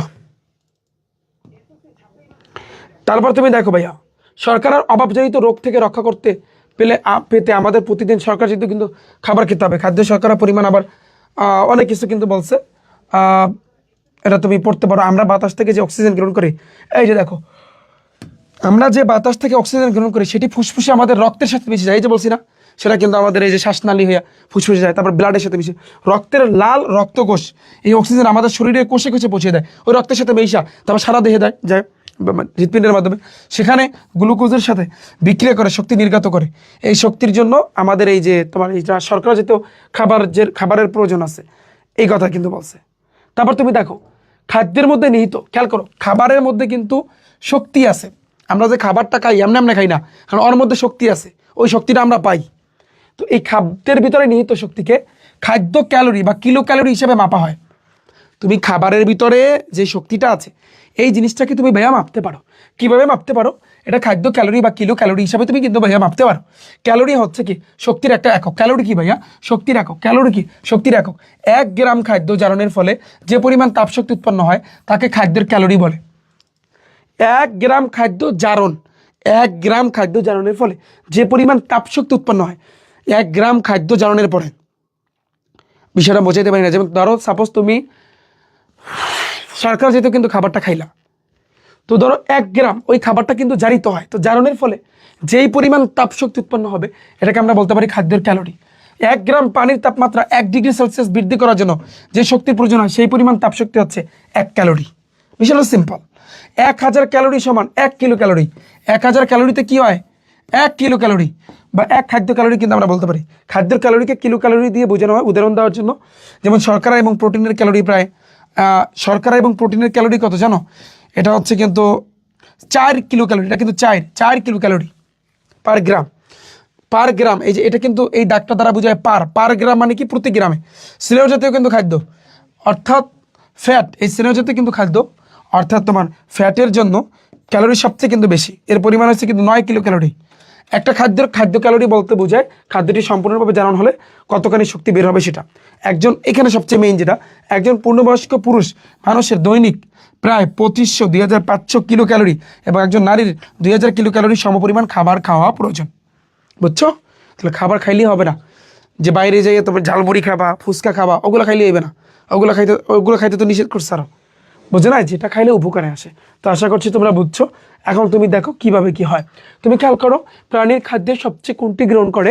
শর্করা, কারণ শর্করা সবচেয়ে বেশি উপকারী শর্করাটা। আচ্ছা, খাদ্যের উপাদান ভাইয়া কয়টা? দিনাজপুর বোর্ড 25-এ আসছে, 16-তে আসছে, রাজশাহী বোর্ডে আসছে। আমরা জানি টোটাল হয়েছে কিন্তু ভাইয়া 6টা। খাদ্যের উপাদান কয়টা ভাইয়া? টোটাল কিন্তু 6টা। খাদ্যের উপাদান এখানে কয়টা? 6টা। ক্লিয়ার?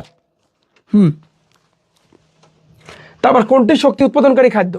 যেমন চিনি আছে, ডাইল আছে, ডিম আছে, পনির আছে। এখন তুমি বলবা যে ভাইয়া পনির জিনিসটা কেন আসলো? পনির কি? পনির হয়েছে কিন্তু স্নেহ জাতীয় পদার্থ যেটা কিন্তু শক্তি উৎপাদন কিন্তু করে থাকে। তো এই জন্য কিন্তু তোমার পনির আসছে। তুমি লাইনটা পড়ো, ওই ভিতরে কিন্তু তুমি পড়ো, তাহলে তুমি বুঝতে পারবা। বুঝছো? এখন তুমি বলবা যে ভাইয়া যে চিনি তো শর্করা জাতীয় খাবার, কিন্তু হ্যাঁ চিনিটা শর্করা জাতীয় কিন্তু খাবার, কিন্তু এটা কিন্তু স্নেহ জাতীয় খাবারের চেয়ে চিনির থেকে শক্তি কম। স্নেহ জাতীয় খাবারের ভিতরে পনির আছে, যে পনির কিন্তু প্রচুর পরিমাণে চিনির চাইতেও পনিরে বেশি পরিমাণে শক্তি উৎপাদন করে থাকে। কোনটি খাদ্যের মুখ্য উপাদান? বলো কোনটি খাদ্যের মুখ্য উপাদান? কে বলতে পারবা? বলো মুখ্য উপাদান কোনটা? এমনিতে শক্তি উৎপাদন করে থাকে কিন্তু শর্করা, বাট মুখ্য উপাদান হচ্ছে কিন্তু তোমার আমিষ। তো আমরা এখানে যতটুকু পড়ছি এগুলো আমাদের জানার জন্য, এগুলো থেকে বেশি আমরি এমসিকিউ কিন্তু তোমার আসে নাই। ওকে, এখন আমাদের কিন্তু জানতে হবে আমিষ সম্পর্কে। আমিষ কি এটা সম্পর্কে আমাদের কিন্তু জানতে হবে।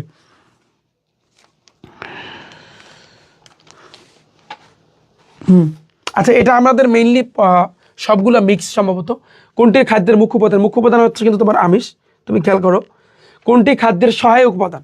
সহায়ক উপাদান কোনটা? খাদ্যের যেটা সহায়ক উপাদান তোমাদের ওখানে কিন্তু আমি পড়াইছি কোনটা সহায়ক উপাদান। তোমরা জানো যে খাদ্যের উপাদানকে 2 ভাগে ভাগ করা যায়। এই কথা কয় না, এই যে খাদ্য, যে আমরা জানি কি এটা আসছে থেকে যে খাদ্যের উপাদান, এইমাত্র তোমাদের পড়াইছি যে খাদ্যের উপাদানকে 2 ভাগে ভাগ করা যায়। একটা হচ্ছে কি মুখ্য, আমি বলতে পারি না, মুখ্য উপাদান, আর একটা হচ্ছে সহায়ক উপাদান। কি পড়ছো না? পড়ছো কি পড়ো না? সেই জিনিসটাই তো আমাদের এখানে কোশ্চেন করছে। দেখো মুখ্য উপাদানের ভিতরে আছে কি? আমিষ, শর্করা, স্নেহ, এগুলা। তো কোনটি মুখ্য উপাদান? ওই আমিষ, শেষ। আর সহায়ক উপাদানের ভিতরে আছে কি? পানি আছে, তারপরে অন্যান্য যেগুলো আছে। তারপর হচ্ছে কোনটি খাদ্যের সহায়ক উপাদান? এই দেখো আমিষ, শর্করা, স্নেহ, এটা কিন্তু তোমার মুখ্য, এই 3টা কিন্তু মুখ্য উপাদান। তাহলে বাকি থেকে পানি হচ্ছে কিন্তু তোমার সহায়ক উপাদান। আবার তুমি এখানে দেখো এই যে পানি, এই পানি বলো, ভিটামিন বলো, খনিজ লবণ, এগুলো হচ্ছে কিন্তু তোমার সহায়ক উপাদান। বুঝছো? এটাই আনসার, শেষ। মানুষের প্রধান খাদ্য কোনটি? বলো মানুষের প্রধান খাদ্য কোনটি? এটা কি টাইপ 1-এ দিছে? এটা তো টাইপ 1-এ হইবে না, এটা তো টাইপ 2-তে হবে। মানুষের 2 হইবে ভাইয়া, 2। টাইপ 2, টাইপ 1 শেষ আমাদের। টাইপ 1 এখানে কিন্তু আমাদের শেষ। টাইপ 1টা কিন্তু আমরা খাদ্য পুষ্টি নিয়ে কিন্তু আলোচনা করছি। এখন আমরা টাইপ 2, যেটা আমরা কিন্তু শর্করা নিয়ে আলোচনা করব। শর্করা বা কার্বোহাইড্রেট যতটুকু আমরা পড়ছি ততটুকু এখন আমরা কিন্তু আলোচনা করব। ওকে, অনেকে কোশ্চেন করতে পারো ভাইয়া এটা কি 0 to হিরো ব্যাচের ক্লাস? ভাইয়া এটা ভুলে ভুলবশত কিন্তু এই টাইটেলটা কিন্তু দেওয়া হয়েছে। তো এটা মেইনলি তোমাদেরই ভাইয়া ক্লাস, তোমাদের জন্য কিন্তু সাজানো হয়েছে, কিন্তু ওই যে পরবর্তী ব্যাচদের জন্য ওরা মনে করছে এই জন্য 27 দিচ্ছে, এটা মেইনলি তোমাদের, বুঝছো? শর্করা বা কার্বোহাইড্রেট, তুমি এটা খেয়াল করো যে মানুষের প্রধান খাদ্য কোনটি বলো? মানুষের প্রধান খাদ্য কোনটি? শর্করা। মানুষের মেইন বা প্রধান খাদ্য হচ্ছে শর্করা। Carbon, hydrogen, oxygen. আমরা কিন্তু জানি শর্করা কি নিয়ে গঠিত? কার্বন, হাইড্রোজেন, অক্সিজেন নিয়ে কিন্তু গঠিত। কোনটা ভাইয়া? শর্করা। আমরা এইমাত্র কিন্তু পড়ে আসছি। প্রাণীদের শর্করা কোনটি তৈরি করে থাকে ভাইয়া? কোনটি তৈরি করে থাকে? এনজাইম, ফ্রুক্টোজ, তাপ। তাপ উৎপন্ন করে থাকে। তাপ উৎপন্ন করে থাকে না অন্য কিছু ভাইয়া? তাপ উৎপন্ন করে থাকে। কি উৎপন্ন করে? তাপ। তুমি লাইন বাই লাইন শর্করা থেকে যে স্টার্ট করছো তুমি, আমি তো বলছিলাম যে এটা থেকে কোশ্চেন নাই, এটা ভুল। এগুলো দিয়েই কোশ্চেন করছে। আমি শুরুর দিকে যাই যেখান দিয়ে কিন্তু আমরা স্টার্ট করছি। হ্যাঁ, এই যে, তো এইটা দিয়া, এই যে মানুষের প্রধান খাদ্য শর্করা, এই একটা এমসিকিউ। কার্বন, হাইড্রোজেন, অক্সিজেন দিয়ে আমরা কি তৈরি হয়? শর্করা। এই একটা কিন্তু এমসিকিউ আমরা কিন্তু অলরেডি কিন্তু পাইলাম। ওকে, তারপর দেখো যে প্রাণীদের শর্করা কোনটি তৈরি করে থাকে? তাপ। তাপ উৎপাদন করে থাকে। এবার দেখো কোনটি স্টার্চের প্রধান উৎস? স্টার্চ। তো তুমি চিন্তা করো স্টার্চ কই? স্টার্চ বা যেটার একটা নাম হচ্ছে কিন্তু শ্বেতসার। ধান, গম, ভুট্টা বা এছাড়া আলু আছে বা এগুলো আছে। তাহলে ধান, গম, ভুট্টা কোনটা আসবে? ধান, এই ধান আসবে। কোনটিতে স্টার্চ পাওয়া যায়? ধান, গম, ভুট্টা। এটা দেখো ভুট্টা, সিলেট বোর্ডে আসছে। নিচের কোনটিতে গ্লুকোজ বিদ্যমান? এইমাত্র তুমি পড়ছো ভাইয়া, এইমাত্র তুমি পড়ছো, তোমাকে আমি পড়াইছি গ্লুকোজ। যেমন চিনির তুলনায় কম মিষ্টি, যেমন আমি চিনি তুলনায়, এটি চিনির তুলনায় কম মিষ্টি। চিনি না কিন্তু, চিনি কিন্তু গ্লুকোজ না। আঙুর, আপেল, গাজর, খেজুর। আঙুর, আপেল, গাজর, খেজুর। এখন কোনটা আসবে? এই আঙুর আসছে। আঙুর আমাদের আনসার। কোনটিতে গ্লুকোজ পাওয়া যায়? আঙুর, গাজর, আপেল, খেজুর। এই যে খেজুর, রাজশাহী বোর্ডে আসছে। কমলা লেবুতে কোনটি পাওয়া যায় বলো? কমলা লেবু কিন্তু জিনিসটা কিন্তু আমরা পড়ছি সুক্রোজে, যেমন আখের রস, তারপর হচ্ছে কিন্তু চিনি, গুড়, মিশ্রি। অ্যান্সার দাও ভাইয়া। তো তোমার এখানে কিন্তু ফ্রুকটোজ আছে, সরি ফ্রুকটোজ, এই যে আম, পেঁপে, কলা, কমলা লেবু, এগুলো থেকে ফ্রুকটোজ। আম, পেঁপে, কলা, কমলা লেবু মুখস্থ করো। আম, পেঁপে, কলা, কমলা লেবু। তার কমলা লেবুতে থাকে হচ্ছে কিন্তু ফ্রুকটোজ। রাজশাহী বোর্ড 25 আসছে। ফাইন। মধুতে নিচের কোনটি থাকে?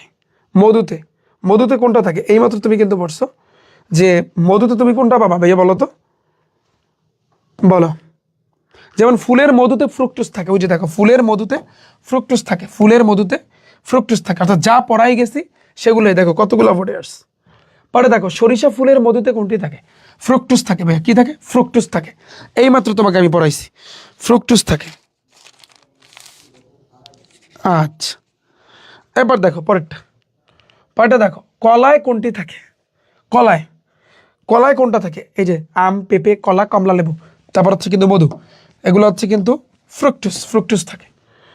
তারপরে দেখো সুক্রোজের উচ্চ নিচের কোনটি? সুক্রোজের উচ্চ নিচের কোনটি? তো ফ্রুকটোজ গেল, সুক্রোজ। আখের রস, চিনি, গুড়, মিশ্রি।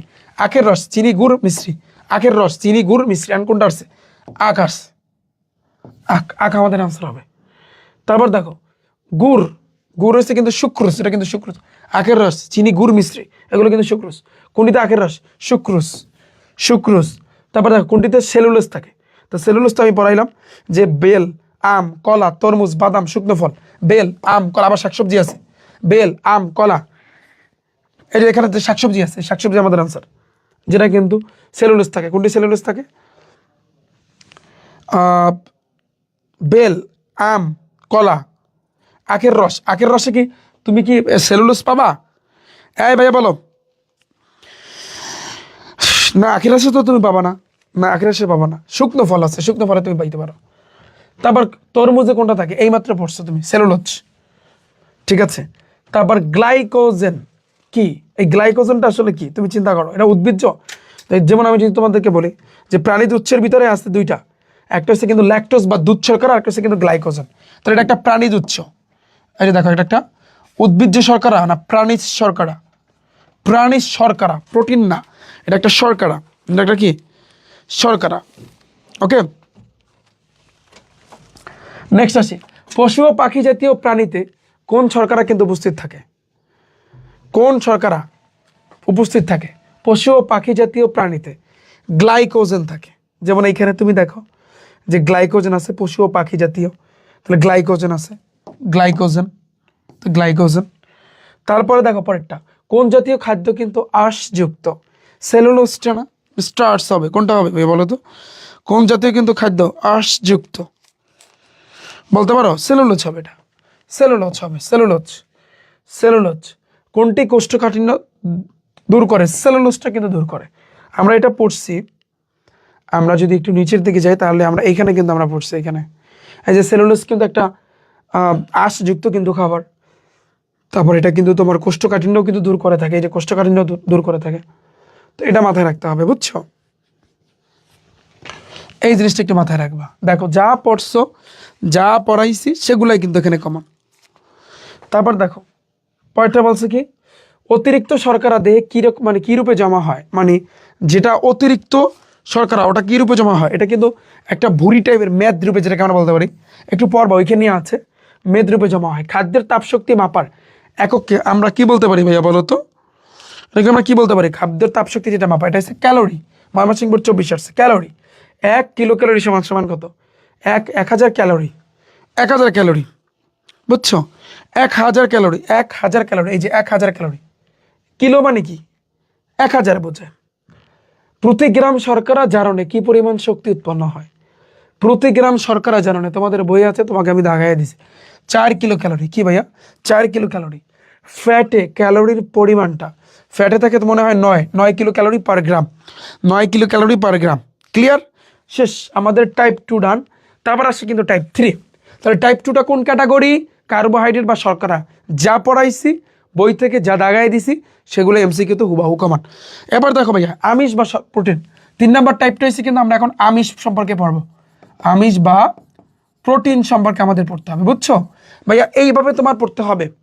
তুমি টাইপ জিনিসটা বুঝছো, তুমি বই পড়বা সাথে সাথে এমসিকিউ, বই পড়বা সাথে সাথে এমসিকিউ, বইয়ের একটা টপিক পড়বা সাথে সাথে এমসিকিউ।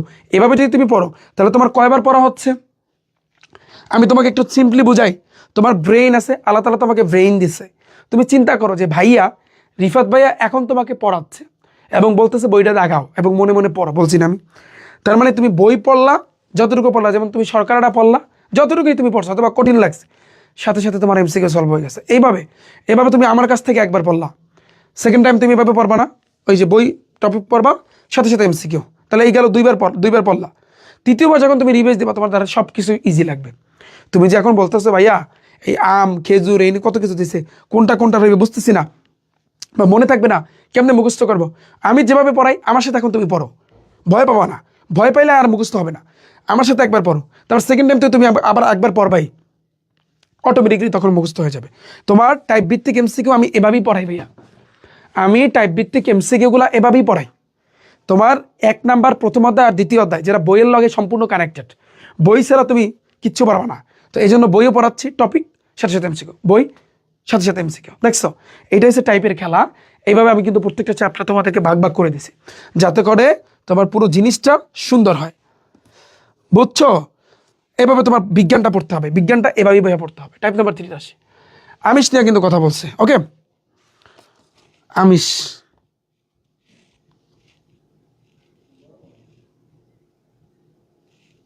ঠিক আছে, দাঁড়াও 1 মিনিট।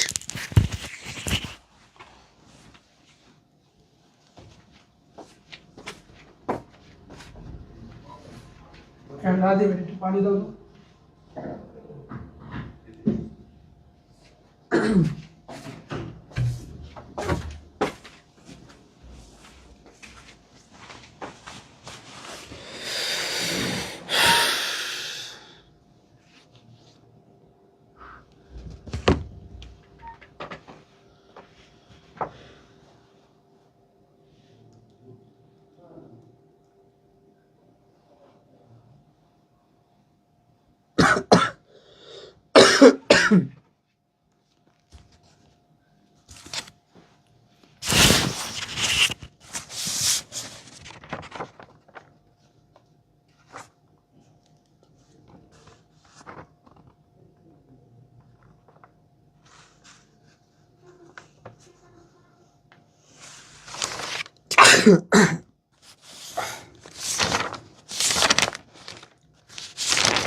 ভাইয়া এই কদিনে কি এ প্লাস পাওয়া সম্ভব? অবশ্যই ভাইয়া পাওয়া সম্ভব। ভাইয়া বিজ্ঞানে ভালো করতে হবে, অবশ্যই এ প্লাস মিস দেওয়া যাবে না। বিজ্ঞানটা ভালো করার জন্য আমি যেভাবে বলি তোমরা সেভাবে পড়ো, তাহলেই হবে, আর কিছু লাগবে না। হ্যাঁ, দাঁড়া আমাকে একটু টাইম দাও।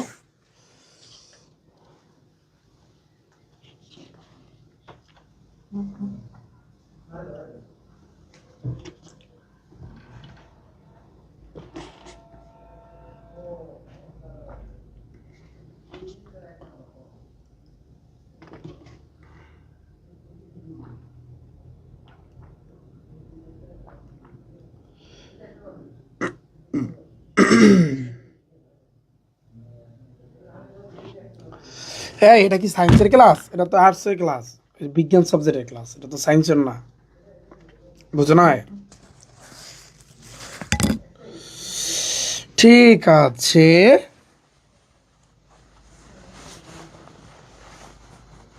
ওকে। পরেরটাতে আসি ভাইয়া। দেখো, আমরা আমিষ এবং অথবা প্রোটিন সম্পর্কে আমরা পড়বো, তবে তোমরা একটু বইটা নাও, আমরা আমিষ সম্পর্কে দেখি আমাদের বই আসলে কি লেখা আছে মেনলি। হ্যাঁ, আমরা যদি একটু দেখি আমিষ বা প্রোটিন সম্পর্কে কি লেখা আছে। হ্যাঁ, তুমি তাকাও একটু, বলছে কি এখানে দেখো যে কার্বন, হাইড্রোজেন, অক্সিজেন, নাইট্রোজেন এবং কিছু ক্ষেত্রে সালফার, এই 5টা মৌলের সমন্বয়ে আমিষ গঠিত। একটা এমসিকিউ যে আসবে যে আমিষ, বা যেটার ইংরেজিটা হয়েছে কিন্তু প্রোটিন, বাংলা হয়েছে আমিষ। যে যে শর্করা, শর্করা কিন্তু একটা বাংলা, ওটার ইংরেজি হচ্ছে কার্বোহাইড্রেট, এবং শর্করাটা কিন্তু কার্বন, হাইড্রোজেন এবং অক্সিজেন নিয়ে গঠিত। আর আমিষ, আমিষ কিন্তু বাংলা, এর ইংরেজি হচ্ছে কিন্তু প্রোটিন। তো এই প্রোটিন বা আমিষ 5টা মৌলের সমন্বয়ে গঠিত। কি? Carbon, hydrogen, oxygen. এই কার্বন, হাইড্রোজেন, অক্সিজেন যেটা কিন্তু শর্করা গঠিত, কিন্তু এর সাথে নাইট্রোজেন আর সালফার দুইটা বাড়তি, ওরা 5টা মিলে কিন্তু আমিষ গঠিত। শরীরে আমিষ পরিপাক হওয়ার পর অর্থাৎ সেগুলো অ্যামাইনো অ্যাসিডে পরিণত হয়। This is the point. আমাদের শরীরে আমরা যখন আমিষ জাতীয় খাবারটা খাই, হ্যাঁ, তাহলে দেখো এখানে দেখো সাউন্ড আছে কিনা দেখো, শরীরে অর্থাৎ আমিষ, খেয়াল করো, আমরা যখন আমিষ জাতীয় খাবারটা খাই শরীরে সেটা কিন্তু অ্যামাইনো অ্যাসিডে পরিণত হয়, বুঝছো? শরীরে আমিষ কিন্তু পরিপাক হওয়া মানে কি, ওই পাকস্থলীর ভিতরে যখন যায় তখন পরিপাক হয় কিভাবে? আচ্ছা, বিভিন্ন এনজাইম বা উৎসেচক মিশ্রিত হয়, তখন শক্ত খাবারটা নরম হয়ে যায়, পড়াইছি না? তো শরীরে আমিষ পরিপাক হওয়ার পর সেগুলো কিন্তু অ্যামাইনো অ্যাসিডে পরিণত হয়, এবং মানুষের শরীরে এই পর্যন্ত 20 ধরনের অ্যামাইনো অ্যাসিডের কিন্তু পাওয়া যায়, 20 ধরনের অ্যামাইনো অ্যাসিডের সন্ধান পাওয়া যায়। মানুষের শরীরের ভিতরে কয় ধরনের অ্যামাইনো অ্যাসিড আছে ভাইয়া? 20 ধরনের। কয় ধরনের? 20 ধরনের। কয় ধরনের? 20 ধরনের। সেগুলো কিন্তু আমিষ গঠনের একক। সেগুলো কি? সেগুলো হচ্ছে কিন্তু ভাইয়া আমিষ গঠনের একক। সেগুলো কি তা ভাইয়া? আমিষ গঠনের একক। তাহলে সেগুলো হচ্ছে কিন্তু আমিষ গঠনের একক। তো মানুষের শরীরে 20 ধরনের অ্যামাইনো অ্যাসিড পাওয়া যায়। কয় রকমের ভাইয়া? 20 ধরনের। কয় রকমের? 20 ধরনের। কয় রকমের? 20 ধরনের অ্যামাইনো অ্যাসিড পাওয়া যায়।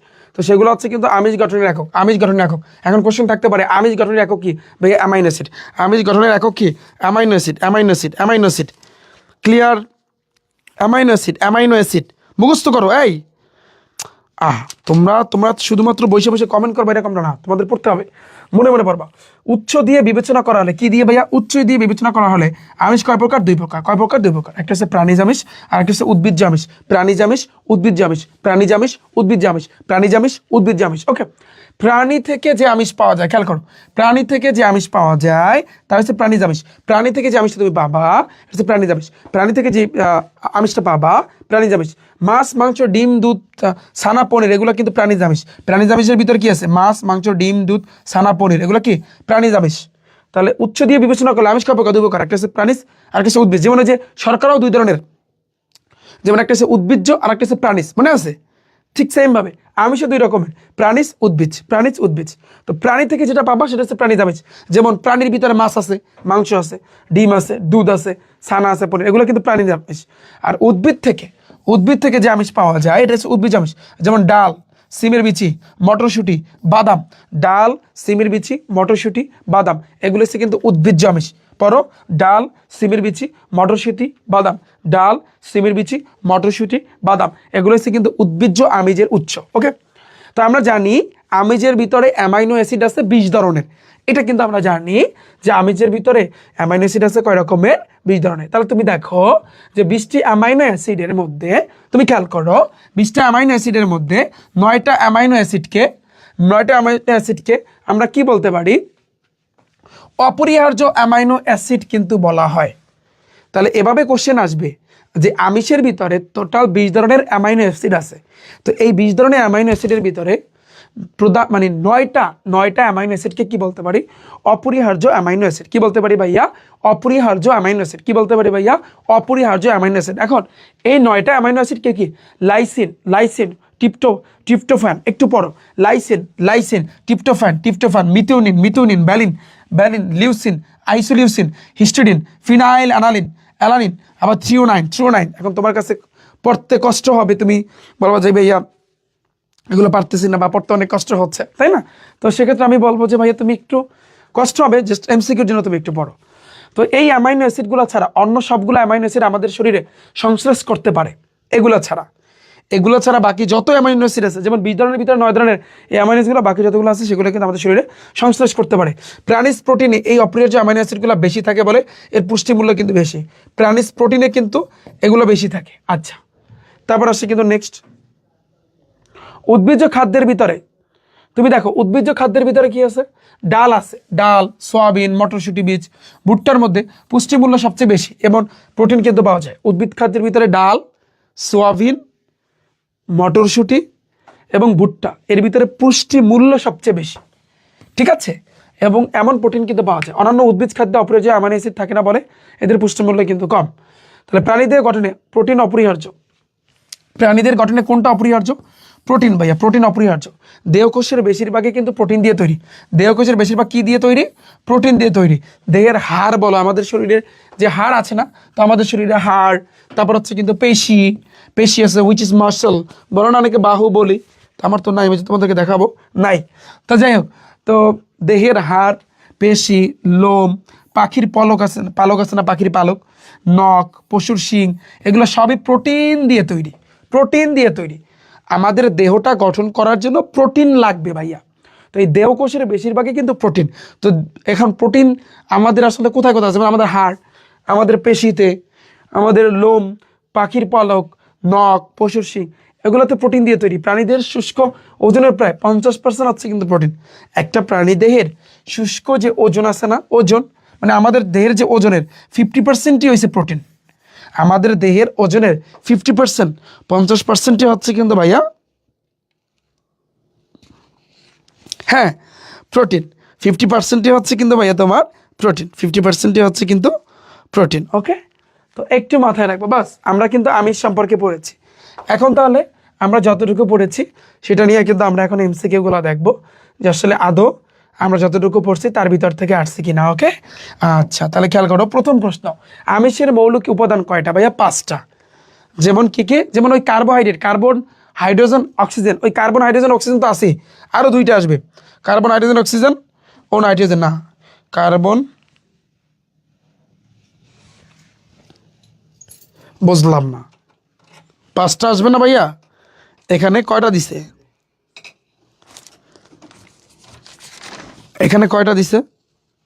কার্বন, হাইড্রোজেন, অক্সিজেন তো আছে, আরও তো 2টা থাকার কথা। এখানে নাইট্রোজেন আছে, এইটা আমাদের আনসার হবে। কিন্তু আরও একটা আছে, ওরা দেয় না, ইচ্ছা করে ওরা দেয় নাই।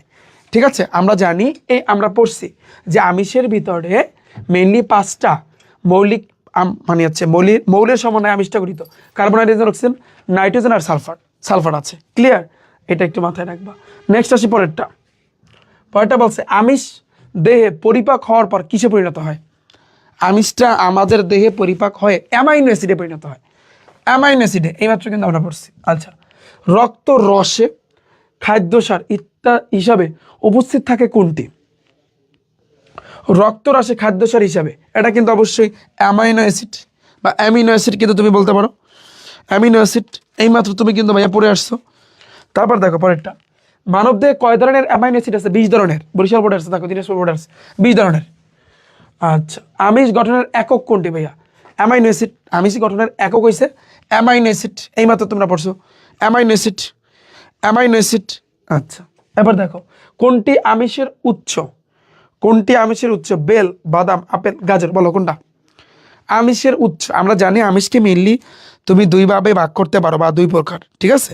তার ভিতরে কিন্তু উৎসের ভিতরে আমরা কিন্তু জানি এখানে বাদাম আসবে। কেন বাদাম আসবে? দেখো তোমাকে আমি দেখাই। আমি দুই প্রকার প্রাণীজ উদ্ভিদ। তো প্রাণীজের ভিতরে মাছ, মাংস, ডিম, দুধ, পনির।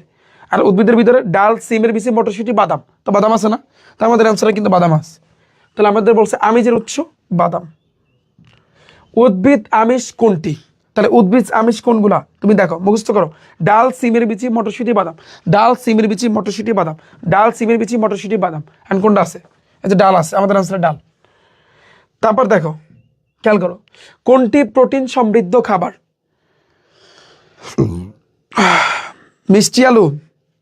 মিষ্টি আলু তো শর্করা জাতীয়, চিনি শর্করা জাতীয়, ঘি অশর্করা মনে হয় না, পনির ঘি।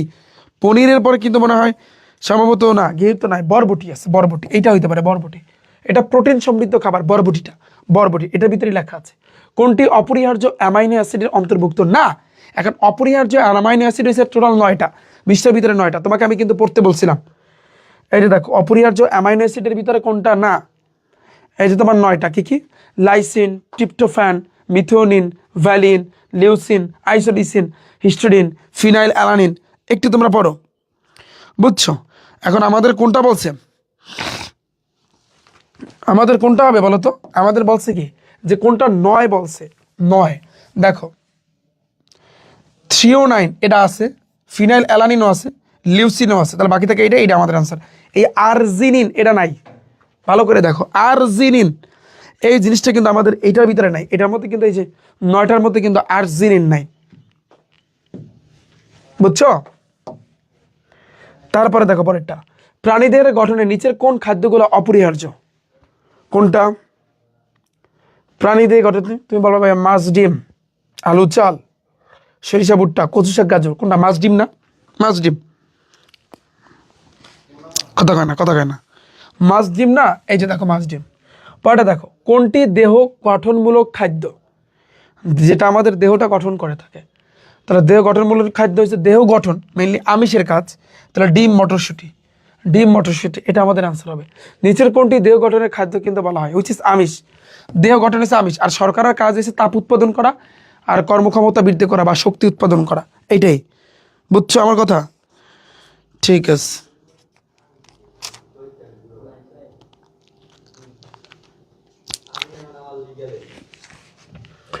10 গ্রাম চিংড়িতে 1.91 গ্রাম আমিষ আছে, খেয়াল করো। এটি থেকে কি পরিমাণ শক্তি পাওয়া যাবে? তুমি চিন্তা করো, 10 গ্রাম চিংড়িতে আছে কিন্তু এত গ্রাম আমিষ, কি পরিমাণ শক্তি? এখন তোমার চিন্তা করতে হবে যে 1 গ্রামে কতটুকু শক্তি পায়? আমিষে 1 গ্রামে কতটুকু শক্তি পায়? 4 কিলো ক্যালোরি না? কত? 4 কিলো ক্যালোরি না? যে 1 গ্রাম আমিষ মানে কি? তুমি এইমাত্র কিন্তু পড়ছো, আমি তোমাকে পড়াইছি আমার যতটুকু মনে পড়ে, তুমি ভালো করে দেখো। এই পরিমাণটা এখানে লেখা আছে? তো লেখা নাই, আগে মনে হয় সম্ভবত পড়েছি, বাট মাথায় রাখবা, এই জিনিসটা মাথায় রাখবা যে 1 গ্রাম আমিষ হয়েছে কিন্তু 4 কিলো ক্যালোরি। 1 গ্রাম আমিষ থেকে তুমি কি পাবা? শক্তি পাবা কি? 1 গ্রাম, অঙ্ক করতে হইব, 1 গ্রাম আমিষ হুইচ ইজ প্রোটিন, আমিষ থেকে তুমি পাবা 4 কিলো ক্যালোরি। অতএব 10 গ্রাম চিংড়িতে এত গ্রাম আমিষ আছে, তা আমাদের মেইনলি 1.91 এত গ্রাম আমিষে কি হবে? বাড়বে না কমবে? আগে ছিল 100, এখন বড়, তা বড় হলে কি হয়? এটা তোমার গুণ করতে হয়। তাহলে তুমি এই সাইডের লাগে গুণ করবা 1.91, তাহলে কিন্তু হয়ে যায়। গুণ করো, গুণ করো। তুমি 1.91 সাথে তুমি 4টা গুণ করো, 4 একে 4, 4 নং 36, দশমিকের নিচে দশমিক, হাতে 3, 4 একে 4 আর 3 কত? 5 6 7, 7.64। দেখো আছে কই? 7.6, এটাই আমাদের আনসার হবে। তুমি বলো ভাই 4 তো দেয় না, দেওয়া লাগে না, আমার তো মিলছে এটাই। অর্থাৎ 1 গ্রাম আমিষ থেকে তুমি পাবা 4 কিলো ক্যালোরি শক্তি, এটা মুখস্থ করে নাও। 1 গ্রাম আমিষ থেকে তুমি এইটা পাবা, বুঝছো? ফাইন। নেক্সট, প্রাণীদের শুষ্ক ওজনের প্রায় শতভাগ কত ভাগ প্রোটিন? 50%, 50%, এই মাত্র তুমি কিন্তু পড়ছো, রাইট? তাহলে টাইপ 3, এবার টাইপ 3 আমাদের ডান। এবার আমরা কিন্তু টাইপ 4-এ চলে আসলাম। তুমি কোশ্চেন করবা যে ভাইয়া টাইপ 4টা কোন ক্যাটাগরি? টাইপ 4টা হচ্ছে কিন্তু স্নেহ পদার্থ বা লিপিড ক্যাটাগরি, স্নেহ পদার্থ বা লিপিড ক্যাটাগরি, স্নেহ পদার্থ বা লিপিড ক্যাটাগরি। ক্লিয়ার? স্নেহ পদার্থ বা লিপিড ক্যাটাগরি। আমরা একটু বইটা পড়ি, তাহলে আমাদের ক্লিয়ার হয়ে যাবে। স্নেহ পদার্থ বা লিপিড ফ্যাটি অ্যাসিড এবং গ্লিসারলের সমন্বয়। যেমন তুমি জানো যে শর্করা বা কার্বোহাইড্রেটটা কার্বন, হাইড্রোজেন, অক্সিজেন নিয়ে গঠিত। এবার আমিষ বা প্রোটিনটা কার্বন, হাইড্রোজেন, অক্সিজেন এবং নাইট্রোজেন এবং ফসফরাস পাঁচটা মৌলের সমন্বয় গঠিত, তাই না? ঠিক সেইভাবে স্নেহ পদার্থটাও কিছু না কিছু পদার্থ দিয়ে গঠিত, যেমন ফ্যাটি অ্যাসিড এবং গ্লিসারলের সমন্বয়। ফ্যাটি অ্যাসিড এবং গ্লিসারলের সমন্বয় স্নেহ পদার্থ গঠিত। ফ্যাটি অ্যাসিড এবং গ্লিসারলের সমন্বয় স্নেহ পদার্থ গঠিত। আমাদের খাবারে প্রায় 20 ধরনের ফ্যাটি অ্যাসিড কিন্তু পাওয়া যায়। আমাদের খাবারে প্রায় 20 ধরনের ফ্যাটি অ্যাসিড পাওয়া যায়। কঠিন স্নেহ পদার্থগুলোকে চর্বি বলে, যেগুলো স্নেহ পদার্থের ভিতরে কঠিন জাতীয়। তো এই কঠিন স্নেহ পদার্থকে আমরা বলতে পারি ভাইয়া চর্বি। কঠিন স্নেহ জাতীয় পদার্থকে আমরা বলতে পারি ভাইয়া চর্বি। আর চর্বি কি? চর্বি হচ্ছে কিন্তু একটা সম্পৃক্ত ফ্যাটি অ্যাসিড। চর্বি হচ্ছে কিন্তু একটা সম্পৃক্ত ফ্যাটি অ্যাসিড। সাধারণ তাপমাত্রায় ও চাপে এগুলো কঠিন অবস্থায় কিন্তু থাকে। সাধারণ তাপমাত্রার চাপে এগুলো কঠিন অবস্থায় থাকে।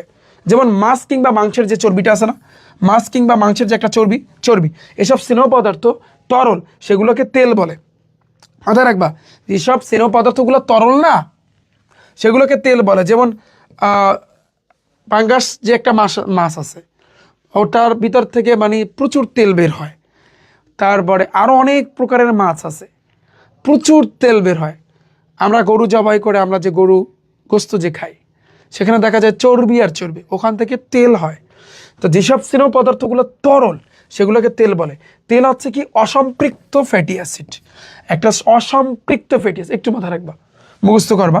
ফ্যাটি অ্যাসিড সাধারণ তাপমাত্রা ও চাপে এগুলো তরল থাকে, যেমন সয়াবিন তেল, সরিষার তেল, বুঝছো? যেসব স্নেহ পদার্থ তরল মানে এগুলা, এই যেগুলো অসম্পৃক্ত ফ্যাটি অ্যাসিড, এগুলো কিন্তু ওই গরুর ওগুলা না, এগুলো আলাদাভাবে, এই যে সয়াবিন তেল, সরিষার তেল, এগুলো তো আলাদাভাবেই কিন্তু তৈরি করা হয়ে থাকে, ঠিক আছে?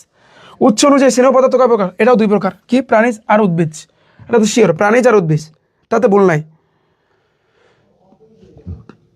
প্রাণীজের ভিতরে কি আছে? যেমন চর্বি সহ মাংস, মাখন, ঘি, পনির। এই ঘি কিন্তু তোমার স্নেহ জাতীয় পদার্থ।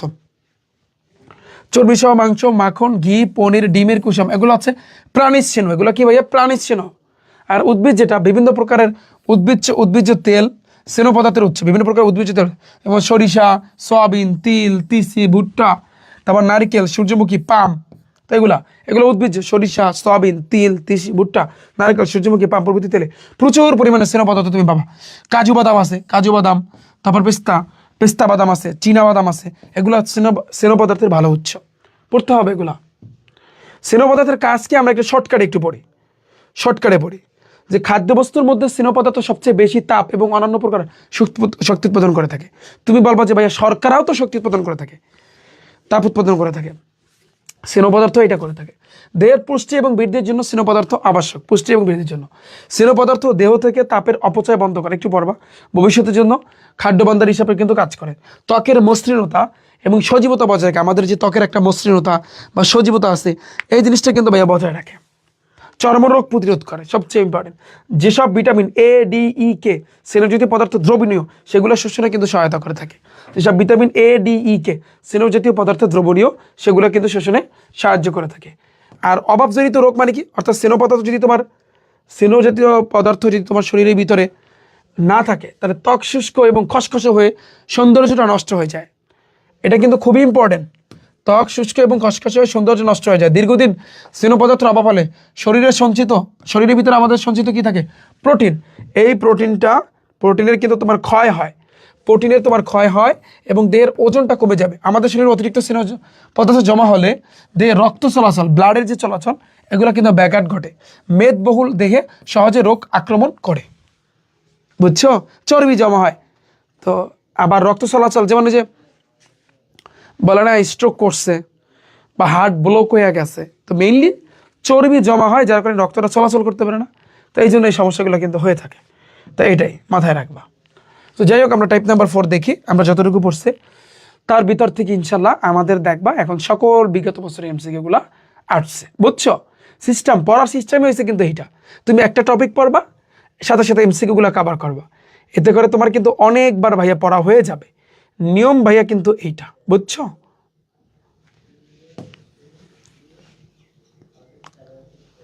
তাহলে ফ্যাটি অ্যাসিড এবং গ্লিসারলের সমন্বয়ে গঠিত, তাই না? তাহলে তুমি খেয়াল করো স্নেহ পদার্থ কি দিয়ে গঠিত?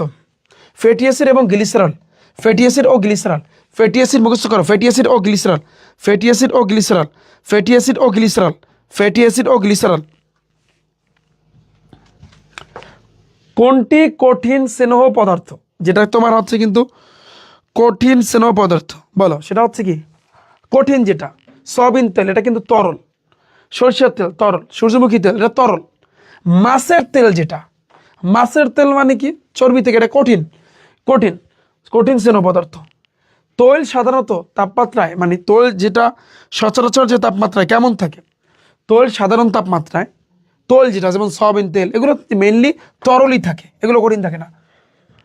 তারপর ডিমের কুসুম, ডিমের কুসুমটা এটা কিসের উৎস বলো? এটা কিন্তু মেইনলি প্রাণীজ উৎস। কিসের উৎস ভাইয়া? প্রাণীজ উৎস, প্রাণী স্নেহ ভাইয়া। ডিমের যে কুসুমটা এটা প্রাণী স্নেহ। কেন প্রাণী স্নেহ? এই যে দেখো প্রাণী স্নেহ, চর্বি কি কি আছে? চর্বি সহ মাংস, মাখন, ঘি, পনির, ডিমের কুসুম, তো এগুলা। তারপর আসে প্রাণী স্নেহের উৎস নিচের কোনটি? চর্বি সহ, এই যে মাখন আছে, ঘি আছে, মাখন।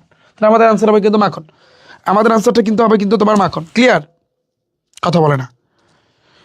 তারপর দেখো কোন জাতীয় খাদ্যে সবচেয়ে বেশি তাপ ও শক্তি উৎপন্ন করে? কোন জাতীয়? শর্করায় সবচেয়ে বেশি।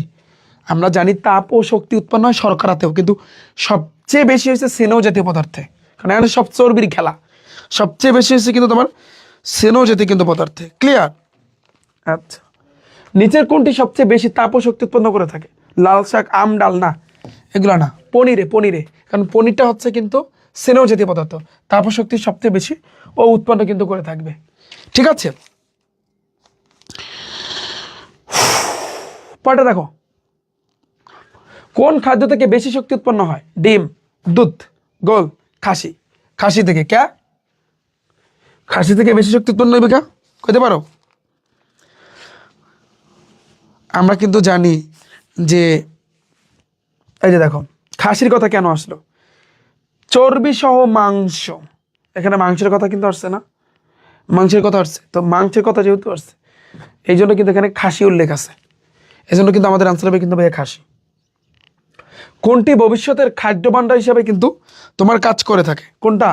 সেটা হচ্ছে কিন্তু তোমার মাখন। এটা মাখনটা, এটা মাখনটা এমন একটা খাবার যেটা ভবিষ্যতে কিন্তু খাদ্য ভাণ্ডার হিসাবে তোমার কিন্তু কাজ করে। ভবিষ্যতের জন্য খাদ্য ভাণ্ডার হিসাবে কাজ করে কোনটা? ওই যে তোমার চর্বি সহ মাংস, এটা মানে স্নেহ জাতীয় পদার্থ যেগুলো আছে এগুলাই কিন্তু ভাইয়া তোমার আনসার হবে। ওকে, নিচের কোনটিতে চর্মরোগ প্রতিরোধ করে? চর্মরোগ প্রতিরোধ করে, খুবই ইম্পর্টেন্ট কোশ্চেন, সিলেবাস 25 আসছে। চর্মরোগ প্রতিরোধ করে, এটা স্নেহ জাতীয় পদার্থ, স্নেহ পদার্থে খুবই ইম্পর্টেন্ট। 20 গ্রাম স্নেহ থেকে কি পরিমাণ শক্তি পাওয়া যায়? কে কে বলতে পারবা? কে কে বলতে পারবা ভাইয়া? কথা কয় না। এই যে আমরা কিন্তু আগে পড়ে আসছি 1 গ্রাম স্নেহ পদার্থ থেকে তুমি পাবা 9 কিলো ক্যালোরি। 1 গ্রাম স্নেহ থেকে তুমি পাবা কি? আর 1 গ্রাম আমিষ থেকে 4 কিলো ক্যালোরি, আর এইটা দিয়ে পাবা 9 কিলো ক্যালোরি। বুঝতে পারলাম না আমি? 9 কিলো ক্যালোরি। তুমি ওই যে 1 গ্রাম আমিষ থেকে তুমি পাবা 4 কিলো ক্যালোরি শক্তি, আর স্নেহ জাতীয় পদার্থ থেকে 9 কিলো ক্যালোরি। তো আমাদের বলছে 20, অতএব 20 গ্রাম ঐকিক নিয়ম। তাহলে 9 লাগে 20 গুণ করবা, তাহলে কত হয়? 9 দ্বিগুণে 18, কত? 180, 180 কিলো ক্যালোরি। এই আমাদের আনসার, 180 কিলো ক্যালোরি। বুঝছো তুমি? কথা কয় না। বুঝছো? তুমি বুঝছো? পুরো কনসেপ্টটা ক্লিয়ার? পুরো কনসেপ্টটা ভাইয়া তুমি বুঝছো? জিনিসটা পানি বানি হয়েছে ভাইয়া তোমার? ফাইন, ডান আমাদের এটা, রাইট? শেষ। এবার আসি, এটা মাথায় রাখবা যে 1 গ্রাম আমিষ থেকে তুমি পাবা 4 কিলো ক্যালোরি শক্তি, আর স্নেহ পদার্থ থেকে পাবা 9 কিলো ক্যালোরি শক্তি। বুঝছো? 63টা এমসিকিউ আমাদের সলভ করা শেষ। টাইপ নাম্বার 5, পরের টাইপটা কোন ক্যাটাগরির? পরের টাইপটা হয়েছে দেখো স্নেহ পদার্থ আমাদের গেল, তারপর কি আছে সেটা। বুঝছো? এই হয়েছে কিন্তু ভাইয়া পড়ার নিয়ম। বিজ্ঞান ধরলা আর টান টানা টান টান করে পড়লা, এটা নিয়ম না। বিজ্ঞান, তথ্য যোগাযোগ প্রযুক্তি, ইসলাম ও নৈতিক শিক্ষা, এই সাবজেক্টগুলা, তারপর তোমাদের যদি কোনো ইতিহাস থাকে, পড়ার নিয়ম এইটা। টাইপ আকারে ভাগ করে সুন্দরভাবে পড়া। এটা হবে কি, তুমি এখন আমার সাথে একবার তো মনে মনে পড়তেছো, আর একবার তোমার এগুলো তুমি নিজেই একলা একলা পড়বা, আবার যখন লাস্টে একটা রিভিশন দিবা তোমার অটোমেটিকলি তোমার মাথায় গেঁথে যাবে। বুঝছো ভাইয়া?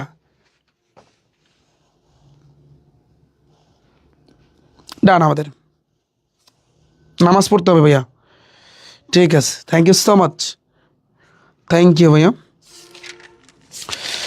এমসিকিউ অনেক আছে, বহুত আছে, এমসিকিউ কম না।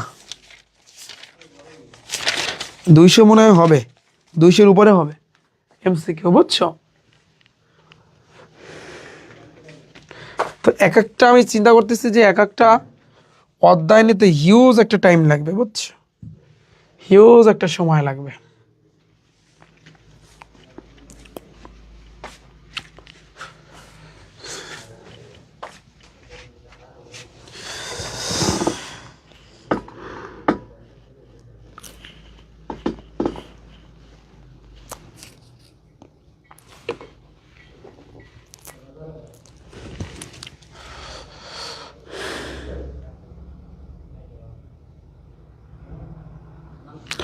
আচ্ছা ভাই, আমি ব্রেক দিচ্ছি তোমাদের, তোমরা থাকো, ঠিক আছে?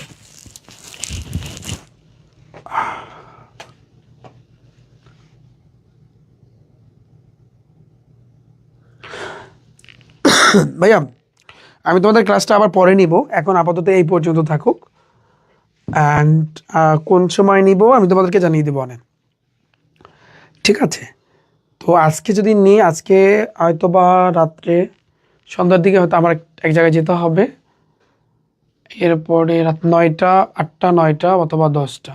যদি নেই ভাইয়া জানাই দেবো, আর না নিলেও আমি জানাই দেবো। বিষয়টা বুঝতে পারছো? সমস্যা নাই, তোমাদের ক্লাস এখন কন্টিনিউ হবে। তো এই আর কি। তো এখন আমি ছুটি দিচ্ছি, তোমরা থাকো সবাই, হ্যাঁ?